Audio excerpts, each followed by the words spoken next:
ਸ਼ੁਰੂ ਕਰਦੇ ਹਾਂ ਦੂਜਾ ਚੈਪਟਰ। ਲੋਕਾਂ ਨਾਲ ਵਿਵਹਾਰ ਕਰਨ ਦਾ ਵੱਡਾ ਰਹੱਸ। ਇਸ ਦੁਨੀਆ ਅੰਦਰ ਸਿਰਫ ਇੱਕੋ ਹੀ ਤਰੀਕਾ ਹੈ ਜਿਸ ਨਾਲ ਤੁਸੀਂ ਕਿਸੇ ਕੋਲੋਂ ਵੀ ਕੋਈ ਵੀ ਕੰਮ ਕਰਵਾ ਸਕਦੇ ਹੋ। ਕੀ ਕਦੇ ਤੁਸੀਂ ਇਹ ਸੋਚਿਆ ਹੈ? ਹਾਂ, ਸਿਰਫ ਇੱਕੋ ਤਰੀਕਾ, ਅਤੇ ਉਹ ਤਰੀਕਾ ਹੈ ਉਸ ਵਿਅਕਤੀ ਅੰਦਰ ਉਹ ਕੰਮ ਕਰਨ ਦੀ ਇੱਛਾ ਨੂੰ ਪੈਦਾ ਕਰਨਾ। ਯਾਦ ਰੱਖੋ, ਇਸ ਤੋਂ ਇਲਾਵਾ ਕੋਈ ਹੋਰ ਤਰੀਕਾ ਹੈ ਹੀ ਨਹੀਂ। ਹਾਂਜੀ, ਤੁਸੀਂ ਕਿਸੇ ਦੀ ਛਾਤੀ ਉੱਤੇ ਰਿਵਾਲਵਰ ਰੱਖ ਕੇ ਉਸ ਵਿੱਚ ਘੜੀ ਦੇਣ ਦੀ ਇੱਛਾ ਪੈਦਾ ਕਰ ਸਕਦੇ ਹੋ। ਤੁਸੀਂ ਆਪਦੇ ਵਰਕਰ ਨੂੰ ਨੌਕਰੀ ਤੋਂ ਕੱਢਣ ਦੀ ਧੌਂਸ ਦੇ ਕੇ ਉਹਨੂੰ ਸਹਿਯੋਗ ਦੇਣ ਲਈ ਮਜਬੂਰ ਕਰ ਸਕਦੇ ਹੋ, ਉਦੋਂ ਤੱਕ ਜਦੋਂ ਤੱਕ ਤੁਸੀਂ ਉਸ ਦੇ ਸਾਹਮਣੇ ਹੋ। ਬੱਚਿਆਂ ਨੂੰ ਕੁੱਟ ਕੇ ਜਾਂ ਕੁੱਟਣ ਦਾ ਡਰ ਦਿਖਾ ਕੇ ਤੁਸੀਂ ਉਹਨਾਂ ਕੋਲੋਂ ਆਪਦੀਆਂ ਗੱਲਾਂ ਮਨਵਾ ਸਕਦੇ ਹੋ, ਪਰ ਇਹਨਾਂ ਜੰਗਲੀ ਤਰੀਕਿਆਂ ਦੇ ਨਤੀਜੇ ਚੰਗੇ ਨਹੀਂ ਹੋਣਗੇ। ਸਿਰਫ ਇੱਕੋ ਹੀ ਤਰੀਕੇ ਨਾਲ ਮੈਂ ਤੁਹਾਡੇ ਕੋਲੋਂ ਕੋਈ ਚੀਜ਼ ਹਾਸਲ ਕਰ ਸਕਦਾ ਹਾਂ। ਉਹ ਤਰੀਕਾ ਹੈ ਤੁਹਾਨੂੰ ਉਹ ਦੇਣਾ ਜੋ ਤੁਸੀਂ ਚਾਹੁੰਦੇ ਹੋ। ਤੁਸੀਂ ਕੀ ਚਾਹੁੰਦੇ ਹੋ? ਸਿਗਮੰਡ ਫਰਾਇਡ ਨੇ ਕਿਹਾ ਸੀ, ਕਿਸੇ ਵੀ ਕੰਮ ਨੂੰ ਕਰਨ ਪਿੱਛੇ ਮਨੁੱਖਾਂ ਦੇ ਦੋ ਮਨੋਰਥ ਹੁੰਦੇ ਨੇ, ਸੈਕਸ ਦੀ ਪ੍ਰੇਰਨਾ ਅਤੇ ਮਹਾਨ ਬਣਨ ਦੀ ਲਾਲਸਾ। ਅਮਰੀਕਾ ਦੇ ਮਹਾਨ ਦਾਰਸ਼ਨਿਕ ਜਾਨ ਡਿਊਈ ਨੇ ਗੱਲ ਨੂੰ ਜ਼ਰਾ ਵੱਖਰੇ ਢੰਗ ਨਾਲ ਕਿਹਾ। ਡਾਕਟਰ ਡਿਊਈ ਨੇ ਕਿਹਾ ਕਿ ਮਨੁੱਖ ਦੀ ਪ੍ਰਕਿਰਤੀ ਵਿੱਚ ਸਭ ਤੋਂ ਡੂੰਘੀ ਪ੍ਰੇਰਨਾ ਇੰਪੋਰਟੈਂਟ ਬਣਨ ਦੀ ਲਾਲਸਾ ਹੁੰਦੀ ਹੈ। ਇਸ ਗੱਲ ਨੂੰ ਯਾਦ ਰੱਖੋ, ਇੰਪੋਰਟੈਂਟ ਬਣਨ ਦੀ ਲਾਲਸਾ। ਅਸੀਂ ਇਸ ਪੁਸਤਕ ਵਿੱਚ ਇਸ ਬਾਰੇ ਵਾਰ-ਵਾਰ ਸੁਣਾਂਗੇ। ਤੁਸੀਂ ਕੀ ਚਾਹੁੰਦੇ ਹੋ? ਉਸ ਤਰ੍ਹਾਂ ਅਸੀਂ ਢੇਰ ਸਾਰੀਆਂ ਚੀਜ਼ਾਂ ਚਾਹੁੰਦੇ ਹਾਂ, ਪਰ ਬਹੁਤ ਘੱਟ ਚੀਜ਼ਾਂ ਨੂੰ ਅਸੀਂ ਇੰਨੀ ਉਮੰਗ ਨਾਲ ਚਾਹੁੰਦੇ ਹਾਂ ਕਿ ਉਹਨਾਂ ਦੇ ਬਗੈਰ ਸਾਡਾ ਕੰਮ ਨਹੀਂ ਚੱਲਦਾ। ਜ਼ਿਆਦਾਤਰ ਲੋਕਾਂ ਵਿੱਚ ਹੇਠ ਦਿੱਤੀਆਂ ਚੀਜ਼ਾਂ ਦੀ ਲਾਲਸਾ ਹੁੰਦੀ ਹੈ। ਪਹਿਲੇ ਤੇ ਸਿਹਤ ਅਤੇ ਜੀਵਨ ਦੀ ਸੁਰੱਖਿਆ, ਭੋਜਨ, ਨੀਂਦਰ, ਪੈਸਾ ਅਤੇ ਪੈਸੇ ਤੋਂ ਖਰੀਦੀਆਂ ਜਾਣ ਵਾਲੀਆਂ ਵਸਤਾਂ, ਪਰਲੋਕ ਸੁਧਾਰਨਾ, ਸੈਕਸ ਦੀ ਸੰਤੁਸ਼ਟੀ, ਬੱਚਿਆਂ ਦੀ ਭਲਾਈ, ਮਹਾਨਤਾ ਦਾ ਅਹਿਸਾਸ, ਅਤੇ ਤਕਰੀਬਨ ਇਹ ਸਾਰੀਆਂ ਮੰਗਾਂ ਆਮ ਤੌਰ 'ਤੇ ਪੂਰੀਆਂ ਹੋ ਜਾਂਦੀਆਂ ਹਨ ਜਾਂ ਤਸੱਲੀ ਬਖਸ਼, ਸਿਵਾਏ ਇੱਕ ਦੇ। ਉਹ ਲਾਲਸਾ ਜਿਹੜੀ ਓਨੀ ਹੀ ਡੂੰਘੀ ਅਤੇ ਤੀਬਰ ਹੁੰਦੀ ਹੈ ਜਿੰਨੀ ਕਿ ਭੋਜਨ ਜਾਂ ਨੀਂਦ ਦੀ ਲਾਲਸਾ, ਅਤੇ ਫਿਰ ਉਹ ਲਾਲਸਾ ਸ਼ਾਇਦ ਕਦੇ ਸੰਤੁਸ਼ਟ ਨਹੀਂ ਹੁੰਦੀ। ਇਹ ਲਾਲਸਾ ਨੂੰ ਫਰਾਇਡ ਨੇ ਮਹਾਨ ਬਣਨ ਦੀ ਚਾਹ ਕਿਹਾ ਹੈ ਅਤੇ ਡਿਊਈ ਨੇ ਮਹੱਤਵਪੂਰਨ ਬਣਨ ਦੀ ਚਾਹ ਕਿਹਾ ਹੈ। ਲਿੰਕਨ ਨੇ ਇੱਕ ਵਾਰੀ ਖੱਤ ਦੀ ਸ਼ੁਰੂਆਤ ਵਿੱਚ ਲਿਖਿਆ ਸੀ, ਹਰ ਇੱਕ ਨੂੰ ਤਾਰੀਫ ਚੰਗੀ ਲੱਗਦੀ ਹੈ। ਵਿਲੀਅਮ ਜੇਮਸ ਨੇ ਕਿਹਾ ਸੀ, ਹਰ ਮਨੁੱਖ ਦੇ ਦਿਲ ਦੀ ਡੂੰਘਾਈ ਵਿੱਚ ਇਹ ਲਾਲਸਾ ਲੁਕੀ ਹੁੰਦੀ ਹੈ ਕਿ ਉਸ ਦੀ ਪ੍ਰਸ਼ੰਸਾ ਕੀਤੀ ਜਾਵੇ। ਗੌਰ ਕਰੋ, ਉਸਨੇ ਇਸ ਲਾਲਸਾ ਨੂੰ ਇੱਛਾ, ਚਾਹਤ ਜਾਂ ਕਾਮਨਾ ਨਹੀਂ ਕਿਹਾ। ਉਸਨੇ ਕਿਹਾ ਕਿ ਪ੍ਰਸ਼ੰਸਾ ਕਰਨ ਦੀ ਲਾਲਸਾ। ਇਹ ਇੱਕ ਇਹੋ ਜਿਹੀ ਮਨੁੱਖੀ ਭੁੱਖ ਹੈ ਜਿਹੜੀ ਸਥਾਈ ਹੈ। ਉਹ ਵਿਰਲਾ ਵਿਅਕਤੀ ਜਿਹੜਾ ਲੋਕਾਂ ਦੀ ਇਸ ਪ੍ਰਸ਼ੰਸਾ ਕਾਰਨ ਭੁੱਖ ਨੂੰ ਸੰਤੁਸ਼ਟ ਕਰਦਾ ਹੈ, ਲੋਕਾਂ ਨੂੰ ਆਪਦੇ ਵੱਸ ਵਿੱਚ ਕਰ ਸਕਦਾ ਹੈ। ਲੋਕ ਉਸ ਨਾਲ ਇੰਨਾ ਪ੍ਰੇਮ ਕਰਨਗੇ ਕਿ ਦਫਨਾਉਣ ਵੇਲੇ ਵੀ ਉਸ ਦੀ ਮੌਤ ਉੱਤੇ ਦੁਖੀ ਹੋਣਗੇ। ਮਨੁੱਖਾਂ ਅਤੇ ਜਾਨਵਰਾਂ ਵਿੱਚ ਇਹੀ ਫਰਕ ਹੈ ਕਿ ਮਨੁੱਖਾਂ ਅੰਦਰ ਮਹੱਤਵਪੂਰਨ ਬਣਨ ਦੀ ਚਾਹ ਹੁੰਦੀ ਹੈ। ਜਦੋਂ ਮੈਂ ਮਸੂਰੀ ਵਿੱਚ ਫਾਰਮ ਬੁਆਏ ਸੀ ਤਾਂ ਮੇਰੇ ਪਿਤਾ ਵਧੀਆ ਨਸਲ ਦੇ ਬਿਹਤਰੀਨ ਨਿਊਯਾਰਕ ਜਰਸੀ ਸੂਰਾਂ ਅਤੇ ਮਵੇਸ਼ੀਆਂ ਨੂੰ ਪਾਲਦੇ ਸਨ। ਅਸੀਂ ਆਪਦੇ ਸੂਰਾਂ ਅਤੇ ਮਵੇਸ਼ੀਆਂ ਨੂੰ ਮੇਲਿਆਂ ਵਿੱਚ ਹੋਣ ਵਾਲੀਆਂ ਨੁਮਾਇਸ਼ਾਂ ਵਿੱਚ ਲੈ ਕੇ ਜਾਂਦੇ ਅਤੇ ਪੂਰੇ ਮਿਡਲ ਵੈਸਟ ਅੰਦਰ ਜਾਨਵਰਾਂ ਦੀਆਂ ਨੁਮਾਇਸ਼ਾਂ ਵਿੱਚ ਹਿੱਸਾ ਲੈਂਦੇ ਸੀ। ਅਸੀਂ ਦਰਜਨਾਂ ਵਾਰੀ ਪਹਿਲਾ ਇਨਾਮ ਜਿੱਤਿਆ। ਮੇਰੇ ਪਿਤਾ ਨੇ ਸਫੈਦ ਮਲਮਲ ਦੇ ਟੁਕੜੇ 'ਤੇ ਨੀਲੇ ਰੀਬਨ ਲਾ ਦਿੱਤੇ ਅਤੇ ਜਦੋਂ ਵੀ ਉਹਨਾਂ ਦੇ ਦੋਸਤ ਜਾਂ ਮੁਲਾਕਾਤੀ ਘਰ ਦੇ ਵਿੱਚ ਆਉਂਦੇ ਤਾਂ ਉਹ ਆਪਣੇ ਚਿੱਟੇ ਮਲਮਲ ਦੇ ਲੰਬੇ ਟੁਕੜੇ ਨੂੰ ਬੜੇ ਮਾਣ ਨਾਲ ਦਿਖਾਉਂਦੇ ਸਨ। ਇੱਕ ਸਿਰੇ ਨੂੰ ਉਹ ਫੜਦੇ ਅਤੇ ਦੂਜੇ ਸਿਰੇ ਨੂੰ ਮੈਂ, ਅਤੇ ਇਸ ਤਰ੍ਹਾਂ ਉਹ ਆਪਦੇ ਨੀਲੇ ਰੀਬਨ ਦਿਖਾਉਂਦੇ। ਜੇਕਰ ਸਾਡੇ ਪੁਰਖਿਆਂ ਵਿੱਚ ਮਹੱਤਵਪੂਰਨ ਹੋਣ ਦੀ ਇਹ ਲਾਲਸਾ ਇੰਨੀ ਤੀਬਰ ਨਾ ਹੁੰਦੀ ਤਾਂ ਸੱਭਿਅਤਾ ਦਾ ਵਿਕਾਸ ਹੋਣਾ ਅਸੰਭਵ ਸੀ। ਇਸ ਬਿਨਾਂ ਅਸੀਂ ਅੱਜ ਵੀ ਜਾਨਵਰਾਂ ਵਾਂਗ ਰਹਿੰਦੇ ਹੁੰਦੇ। ਮਹੱਤਵਪੂਰਨ ਬਣਨ ਦੀ ਇਸੇ ਲਾਲਸਾ ਕਾਰਨ ਇੱਕ ਅਸੱਖਿਅਤ ਅਤੇ ਗਰੀਬ ਗ੍ਰਸਰੀ ਕਲਰਕ ਕਾਨੂੰਨ ਦੀਆਂ ਪੁਸਤਕਾਂ ਪੜ੍ਹਨ ਨੂੰ ਪ੍ਰੇਰਿਤ ਹੋਇਆ, ਜਿਹੜੀ ਉਸਨੇ ਰੱਦੀ ਵਾਲੇ ਕੋਲੋਂ 50 ਸੈਂਟ ਦੇ ਕੇ ਖਰੀਦੀਆਂ ਸੀ। ਤੁਸੀਂ ਸ਼ਾਇਦ ਉਸ ਗ੍ਰਸਰੀ ਕਲਰਕ ਦਾ ਨਾਮ ਨਾ ਸੁਣਿਆ ਹੋਵੇ। ਉਸ ਦਾ ਨਾਮ ਲਿੰਕਨ ਸੀ। ਮਹੱਤਵਪੂਰਨ ਬਣਨ ਦੀ ਇਸੇ ਲਾਲਸਾ ਨੇ ਡਿਕੇਨਸ ਨੂੰ ਆਪਣੇ ਅਮਰ ਨਾਵਲ ਲਿਖਣ ਲਈ ਪ੍ਰੇਰਿਤ ਕੀਤਾ। ਇਸੇ ਲਾਲਸਾ ਨੇ ਸਰ ਕ੍ਰਿਸਟੋਫਰ ਰੇਨ ਨੂੰ ਪੱਥਰਾਂ ਵਿੱਚ ਸਫਨੀ ਲਿਖਣ ਲਈ ਪ੍ਰੇਰਿਤ ਕੀਤਾ। ਇਸੇ ਲਾਲਸਾ ਕਾਰਨ ਹੀ ਰਾਕਫੈਲਰ ਨੇ ਕਰੋੜਾਂ ਡਾਲਰ ਜਮ੍ਹਾਂ ਕੀਤੇ ਅਤੇ ਕਦੇ ਖਰਚ ਵੀ ਨਹੀਂ ਕੀਤੇ। ਇਸੇ ਲਾਲਸਾ ਕਾਰਨ ਤੁਹਾਡੇ ਸ਼ਹਿਰ ਦਾ ਸਭ ਤੋਂ ਅਮੀਰ ਪਰਿਵਾਰ ਇੱਕ ਇਹੋ ਜਿਹਾ ਘਰ ਬਣਾਉਂਦਾ ਹੈ ਜਿਹੜਾ ਉਸਦੀ ਲੋੜ ਦੇ ਹਿਸਾਬ ਨਾਲੋਂ ਬਹੁਤ ਵੱਡਾ ਹੁੰਦਾ ਹੈ। ਇਹੀ ਲਾਲਸਾ ਤੁਹਾਨੂੰ ਲੇਟੈਸਟ ਫੈਸ਼ਨ ਦੇ ਕੱਪੜੇ ਪਵਾਉਂਦੀ ਹੈ, ਲੇਟੈਸਟ ਕਾਰ ਦੀ ਖਰੀਦ ਕਰਾਉਂਦੀ ਹੈ ਅਤੇ ਆਪਣੇ ਹੁਸ਼ਿਆਰ ਬੱਚਿਆਂ ਬਾਰੇ ਗੱਲਾਂ ਕਰਾਉਂਦੀ ਹੈ। ਇਹੀ ਲਾਲਸਾ ਕਈ ਮੁੰਡੇ ਕੁੜੀਆਂ ਨੂੰ ਗੈਂਗ ਵਿੱਚ ਸ਼ਾਮਲ ਕਰਾ ਕੇ ਉਹਨਾਂ ਤੋਂ ਜੁਰਮ ਕਰਾਉਂਦੀ ਹੈ। ਨਿਊਯਾਰਕ ਦੇ ਸਾਬਕਾ ਪੁਲਿਸ ਕਮਿਸ਼ਨਰ E.P. ਮਲਰੂਨੀ ਅਨੁਸਾਰ ਔਸਤ ਨੌਜਵਾਨ ਮੁਜਰਮ ਅੰਦਰ ਇੰਨੀ ਹਉਮੈ ਜਾਂ ਈਗੋ ਹੁੰਦੀ ਹੈ ਕਿ ਗ੍ਰਿਫਤਾਰ ਹੋਣ ਤੋਂ ਬਾਅਦ ਉਸ ਦੀ ਪਹਿਲੀ ਮੰਗ ਉਹਨਾਂ ਅਖਬਾਰਾਂ ਨੂੰ ਪੜ੍ਹਨ ਲਈ ਹੁੰਦੀ ਹੈ ਜਿਨ੍ਹਾਂ ਨੇ ਉਸ ਨੂੰ ਹੀਰੋ ਬਣਾ ਦਿੱਤਾ। ਉਹ ਬਾਅਦ ਵਿੱਚ ਮਿਲਣ ਵਾਲੀ ਸਜ਼ਾ ਨੂੰ ਲੈ ਕੇ ਇੰਨੇ ਫਿਕਰਮੰਦ ਨਹੀਂ ਹੁੰਦੇ ਜਿੰਨਾ ਕਿ ਅਖਬਾਰਾਂ ਵਿੱਚ ਨਾਮੀ ਖਿਡਾਰੀਆਂ, ਫਿਲਮ ਅਤੇ TV ਸਟਾਰਜ਼ ਰਾਜਸੀ ਨੇਤਾਵਾਂ ਨਾਲ ਆਪਣੀ ਤਸਵੀਰ ਨੂੰ ਛਪੀ ਦੇਖ ਕੇ ਖੁਸ਼ ਹੁੰਦੇ ਨੇ। ਤੁਸੀਂ ਮੈਨੂੰ ਦੱਸੋ ਕਿ ਕਿਹੜੀ ਗੱਲ ਨਾਲ ਤੁਹਾਨੂੰ ਖਾਸ ਹੋਣ ਦਾ ਅਨੁਭਵ ਹੁੰਦਾ ਹੈ ਅਤੇ ਮੈਂ ਤੁਹਾਨੂੰ ਦੱਸ ਦੇਵਾਂਗਾ ਕਿ ਤੁਸੀਂ ਕੀ ਹੋ। ਇਸ ਗੱਲ ਨਾਲ ਤੁਹਾਡਾ ਚਰਿੱਤਰ ਨਿਰਧਾਰਿਤ ਹੁੰਦਾ ਹੈ। ਇਹ ਤੁਹਾਡੇ ਬਾਰੇ ਸਭ ਤੋਂ ਮਹੱਤਵਪੂਰਨ ਗੱਲ ਹੈ। ਮਿਸਾਲ ਲਈ ਜੌਨ ਡੀ ਰੌਕਫੈਲਰ ਨੂੰ ਚੀਨ ਦੇ ਪੀਕਿੰਗ ਸ਼ਹਿਰ ਵਿੱਚ ਇੱਕ ਹਸਪਤਾਲ ਬਣਾਉਣ ਲਈ ਕਰੋੜਾਂ ਡਾਲਰ ਦਾ ਦਾਨ ਦੇਣ ਵਿੱਚ ਖਾਸ ਹੋਣ ਦਾ ਅਹਿਸਾਸ ਹੁੰਦਾ ਸੀ। ਇਹੋ ਜਿਹੇ ਲੱਖਾਂ ਗਰੀਬਾਂ ਲੋਕਾਂ ਦੇ ਭਲਾਂ ਲਈ ਜਿਨ੍ਹਾਂ ਨੂੰ ਕਦੇ ਉਸਨੇ ਦੇਖਿਆ ਵੀ ਨਹੀਂ ਅਤੇ ਨਾ ਹੀ ਕਦੇ ਦੇਖ ਪਾਉਣਗੇ। ਦੂਜੇ ਪਾਸੇ ਡਲਿੰਜਰ ਦਾ ਇੱਕ ਲੁਟੇਰਾ, ਬੈਂਕ ਡਕੈਤ ਅਤੇ ਹਥਿਆਰਾਂ ਬਣਨ ਅੰਦਰ ਮਹਾਨਤਾ ਦਾ ਅਨੁਭਵ ਕਰਦਾ ਸੀ। ਜਦੋਂ FBI ਦੇ ਏਜੰਟ ਉਸ ਨੂੰ ਖੋਜ ਰਹੇ ਸਨ ਤਾਂ ਉਹ ਮਿਨੀਸੋਟਾ ਦੇ ਇੱਕ ਫਾਰਮ ਹਾਊਸ ਵਿੱਚ ਵੜਿਆ ਅਤੇ ਉਸਨੇ ਕਿਹਾ, ਮੈਂ ਡਲਿੰਜਰ ਹਾਂ। ਉਸ ਨੂੰ ਇਸ ਗੱਲ ਉੱਪਰ ਮਾਣ ਸੀ ਕਿ ਉਹ ਦੇਸ਼ ਦਾ ਸਭ ਤੋਂ ਨਾਮੀ ਮੁਜਰਮ ਹੈ। ਉਸਨੇ ਕਿਹਾ, ਮੈਂ ਤੁਹਾਨੂੰ ਨੁਕਸਾਨ ਨਹੀਂ ਪਹੁੰਚਾਵਾਂਗਾ ਪਰ ਮੈਂ ਡਲਿੰਜਰ ਹਾਂ। ਡਲਿੰਜਰ ਅਤੇ ਰੌਕਫੈਲਰ ਵਿੱਚ ਇਹੀ ਮਹੱਤਵਪੂਰਨ ਅੰਤਰ ਸੀ ਕਿ ਉਹਨਾਂ ਨੂੰ ਮਹਾਨ ਹੋਣ ਦਾ ਅਨੁਭਵ ਵੱਖ-ਵੱਖ ਚੀਜ਼ਾਂ ਨਾਲ ਹੁੰਦਾ ਸੀ। ਇਤਿਹਾਸ ਇਹੋ ਜਿਹੇ ਮਜ਼ੇਦਾਰ ਉਦਾਹਰਨਾਂ ਨਾਲ ਭਰਿਆ ਪਿਆ ਕਿ ਪ੍ਰਸਿੱਧ ਲੋਕਾਂ ਨੇ ਮਹੱਤਵਪੂਰਨ ਹੋਣ ਦੀ ਆਪਦੀ ਲਾਲਸਾ ਨੂੰ ਕਿਵੇਂ ਵਿਅਕਤ ਕੀਤਾ। George Washington his mightiness the president of United States ਕਹਿਲਾਣਾ ਪਸੰਦ ਕਰਦੇ ਸੀ। ਕੋਲੰਬਸ ਨੇ admiral of the ocean and viceroy of India ਦੇ ਟਾਈਟਲ ਲਈ ਬੇਨਤੀ ਕੀਤੀ। ਕੈਥਰੀਨ ਮਹਾਨ ਇਹੋ ਜਿਹੇ ਖੱਤਾਂ ਨੂੰ ਨਹੀਂ ਸੀ ਪੜ੍ਹਦੀ ਜਿਨ੍ਹਾਂ ਉੱਤੇ ਹਰ ਅੰਪੀਰੀਅਲ ਮਜੈਸਟੀ ਨਹੀਂ ਸੀ ਲਿਖਿਆ ਹੁੰਦਾ। ਅਤੇ ਮਿਸਿਜ਼ ਲਿੰਕਨ ਵਾਈਟ ਹਾਊਸ ਵਿੱਚ ਮਿਸਿਜ਼ ਗ੍ਰਾਂਟ ਉੱਤੇ ਸ਼ੇਰਨੀ ਵਾਂਗ ਝਪਟਦਿਆਂ ਚੀਕੀ ਸੀ, ਤੂੰ ਬਿਨਾਂ ਮੇਰੀ ਇਜਾਜ਼ਤ ਦੇ ਮੇਰੇ ਸਾਹਮਣੇ ਬੈਠਣ ਦੀ ਜੁਰਤ ਕਿਸ ਤਰ੍ਹਾਂ ਕੀਤੀ। ਸਾਡੇ ਦੇਸ਼ ਦੇ ਕਰੋੜਪਤੀਆਂ ਨੇ ਐਡਮਿਰਲ ਬਰਡ ਦੇ ਅੰਟਾਰਕਟਿਕਾ ਦੀ ਮੁਹਿੰਮ ਲਈ 1928 ਵਿੱਚ ਇਸ ਸ਼ਰਤ ਉੱਤੇ ਧਨ ਦਿੱਤਾ ਸੀ ਕਿ ਬਰਫੀਲੇ ਪਰਬਤਾਂ ਦੀਆਂ ਸ਼੍ਰੇਣੀਆਂ ਦੇ ਨਾਮ ਉਹਨਾਂ ਦੇ ਨਾਮ ਉੱਪਰ ਰੱਖੇ ਜਾਣ। ਪ੍ਰਸਿੱਧ ਲੇਖਕ ਵਿਕਟਰ ਹਿਊਗੋ ਚਾਹੁੰਦੇ ਸਨ ਕਿ ਪੈਰਿਸ ਸ਼ਹਿਰ ਦਾ ਨਾਮ ਉਹਨਾਂ ਦੇ ਨਾਂ 'ਤੇ ਰੱਖਿਆ ਜਾਵੇ। ਮਹਾਨ ਸ਼ੇਕਸਪੀਅਰ ਆਪਣੇ ਪਰਿਵਾਰ ਲਈ ਕੋਟ ਆਫ ਆਰਮਜ਼ ਹਾਸਲ ਕਰਕੇ ਆਪਦੇ ਨਾਮ ਨੂੰ ਹੋਰ ਮਹੱਤਵਪੂਰਨ ਬਣਾਉਣਾ ਚਾਹੁੰਦੇ ਸਨ। ਹਮਦਰਦੀ, ਧਿਆਨ ਖਿੱਚਣ ਲਈ ਅਤੇ ਮਹੱਤਵਪੂਰਨ ਹੋਣ ਦਾ ਅਨੁਭਵ ਕਰਨ ਲਈ ਲੋਕ ਬਿਮਾਰ ਹੋਣ ਦਾ ਬਹਾਨਾ ਕਰਦੇ ਨੇ। ਉਦਾਹਰਨ ਲਈ ਮਿਸਿਜ਼ ਮਕਿਲਨੇ ਨੂੰ ਹੀ ਲੈ ਲਓ। ਉਹਨਾਂ ਨੂੰ ਮਹੱਤਵਪੂਰਨ ਹੋਣ ਦਾ ਅਹਿਸਾਸ ਉਦੋਂ ਹੁੰਦਾ ਸੀ ਜਦੋਂ ਉਹ ਆਪਦੇ ਪਤੀ ਨੂੰ, ਯਾਨੀ ਕਿ ਅਮਰੀਕਾ ਦੇ ਰਾਸ਼ਟਰਪਤੀ ਨੂੰ, ਦੇਸ਼ ਦੇ ਮਹੱਤਵਪੂਰਨ ਮਾਮਲਿਆਂ ਤੋਂ ਨਜ਼ਰ ਅੰਦਾਜ਼ ਕਰਨ ਲਈ ਮਜਬੂਰ ਕਰ ਦਿੰਦੀ ਸੀ। ਅਮਰੀਕਾ ਦੇ ਰਾਸ਼ਟਰਪਤੀ ਦੀ ਇਹ ਪਤਨੀ ਚਾਹੁੰਦੀ ਸੀ ਕਿ ਉਹਨਾਂ ਦਾ ਪਤੀ ਆਪਦੇ ਸਾਰੇ ਕੰਮਾਂ ਨੂੰ ਛੱਡ ਕੇ ਉਹਨਾਂ ਕੋਲੇ ਘੰਟੇ ਬੱਧੀ ਬੈਠੇ ਰਹਿਣ, ਆਪਦੀਆਂ ਬਾਹਾਂ ਵਿੱਚ ਲੈ ਕੇ ਉਹਨਾਂ ਨੂੰ ਸ਼ਾਂਤ ਕਰਨ ਦੀ ਕੋਸ਼ਿਸ਼ ਕਰਦੇ ਰਹਿਣ। ਉਹ ਆਪਦੇ ਪਤੀ ਦਾ ਧਿਆਨ ਖਿੱਚਣ ਲਈ ਇੰਨੀ ਵਿਆਕੁਲ ਸੀ ਕਿ ਉਹਨਾਂ ਦਾ ਜ਼ੋਰ ਦੇ ਕੇ ਕਿਹਾ ਕਿ ਦੰਦਾਂ ਦੇ ਡਾਕਟਰ ਕੋਲੇ ਜਾਣ ਵੇਲੇ ਵੀ ਉਹਨਾਂ ਦੀ ਪਤੀ ਉਹਨਾਂ ਦੇ ਨਾਲ ਰਹਿਣ। ਇੱਕ ਵਾਰੀ ਜਦੋਂ ਉਹਨਾਂ ਨੂੰ ਦੰਦਾਂ ਦੇ ਡਾਕਟਰ ਕੋਲੇ ਇਕੱਲਿਆਂ ਜਾਣਾ ਪਿਆ ਕਿਉਂਕਿ ਉਸ ਵੇਲੇ ਉਹਨਾਂ ਦੇ ਪਤੀ ਦਾ ਗ੍ਰਹਿ ਮੰਤਰੀ ਜੌਨ ਦੇ ਨਾਲ ਅਪੁਆਇੰਟਮੈਂਟ ਸੀ, ਤਾਂ ਇਸ ਨਿੱਕੀ ਜਿਹੀ ਗੱਲ 'ਤੇ ਇਹਨਾਂ ਸ਼੍ਰੀਮਤੀ ਜੀ ਨੇ ਬਹੁਤ ਵੱਡਾ ਬਖੇੜਾ ਖੜਾ ਕਰ ਦਿੱਤਾ।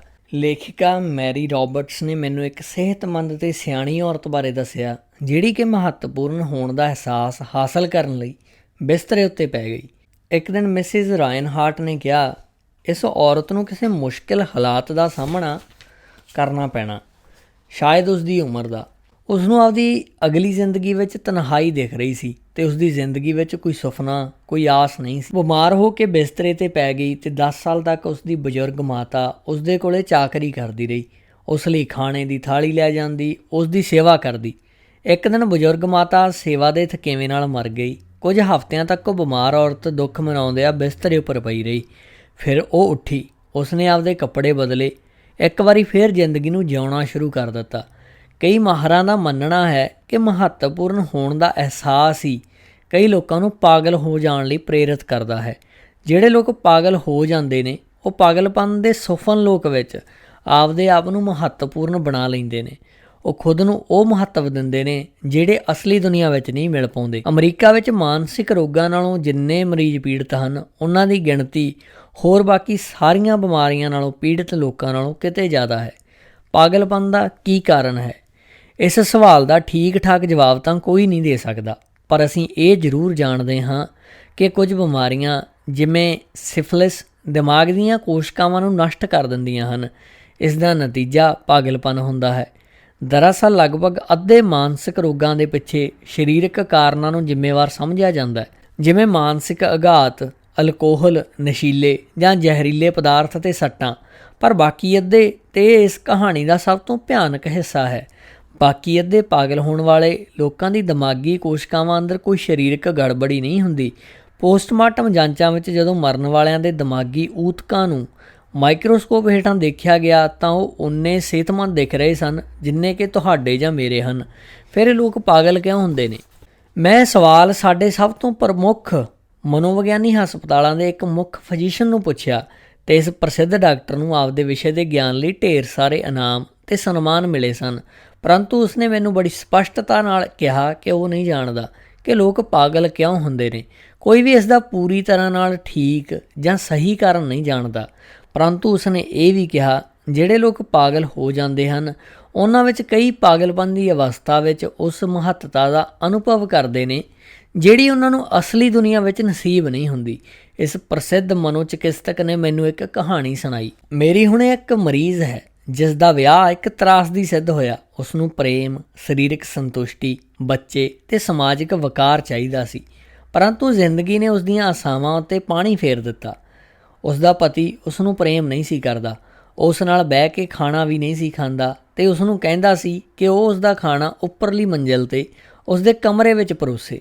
ਉਹਨਾਂ ਦਾ ਕੋਈ ਬੱਚਾ ਵੀ ਨਹੀਂ ਸੀ, ਉਹਨਾਂ ਦਾ ਕੋਈ ਸਮਾਜਿਕ ਸਰਕਲ ਵੀ ਨਹੀਂ ਸੀ। ਉਹ ਪਾਗਲ ਹੋ ਗਈ ਅਤੇ ਆਪਦੀ ਕਲਪਨਾ ਵਿੱਚ ਉਸਨੇ ਆਪਣੇ ਪਤੀ ਨੂੰ ਤਲਾਕ ਦੇ ਦਿੱਤਾ ਅਤੇ ਇੱਕ ਵਾਰ ਫਿਰ ਆਪਣੇ ਕੁਆਰੇਪਣ ਦਾ ਨਾਮ ਰੱਖ ਲਿਆ। ਉਸ ਨੂੰ ਵਿਸ਼ਵਾਸ ਹੈ ਕਿ ਉਹ ਹੁਣ ਇੱਕ ਅਮੀਰ ਆਦਮੀ ਦੀ ਪਤਨੀ ਬਣ ਗਈ ਹੈ। ਉਹ ਇਸ ਗੱਲ ਉੱਪਰ ਜ਼ੋਰ ਦਿੰਦੀ ਹੈ ਕਿ ਉਸ ਨੂੰ ਲੇਡੀ ਸਮਿਥ ਦੇ ਨਾਮ ਨਾਲ ਬੁਲਾਇਆ ਜਾਵੇ, ਅਤੇ ਜਿੱਥੇ ਤੱਕ ਬੱਚਿਆਂ ਦਾ ਸਵਾਲ ਹੈ ਉਹ ਕਲਪਨਾ ਕਰਦੀ ਹੈ ਕਿ ਹਰ ਰਾਤ ਨੂੰ ਇੱਕ ਨਵੇਂ ਬੱਚੇ ਨੂੰ ਜਨਮ ਦਿੰਦੀ ਹੈ। ਜਦੋਂ ਵੀ ਮੈਂ ਉਸ ਨੂੰ ਦੇਖਣ ਜਾਂਦਾ ਹਾਂ ਤਾਂ ਉਹ ਕਹਿੰਦੀ ਹੈ, ਡਾਕਟਰ, ਕੱਲ੍ਹ ਰਾਤ ਨੂੰ ਮੈਂ ਇੱਕ ਹੋਰ ਬੱਚੇ ਨੂੰ ਜਨਮ ਦਿੱਤਾ।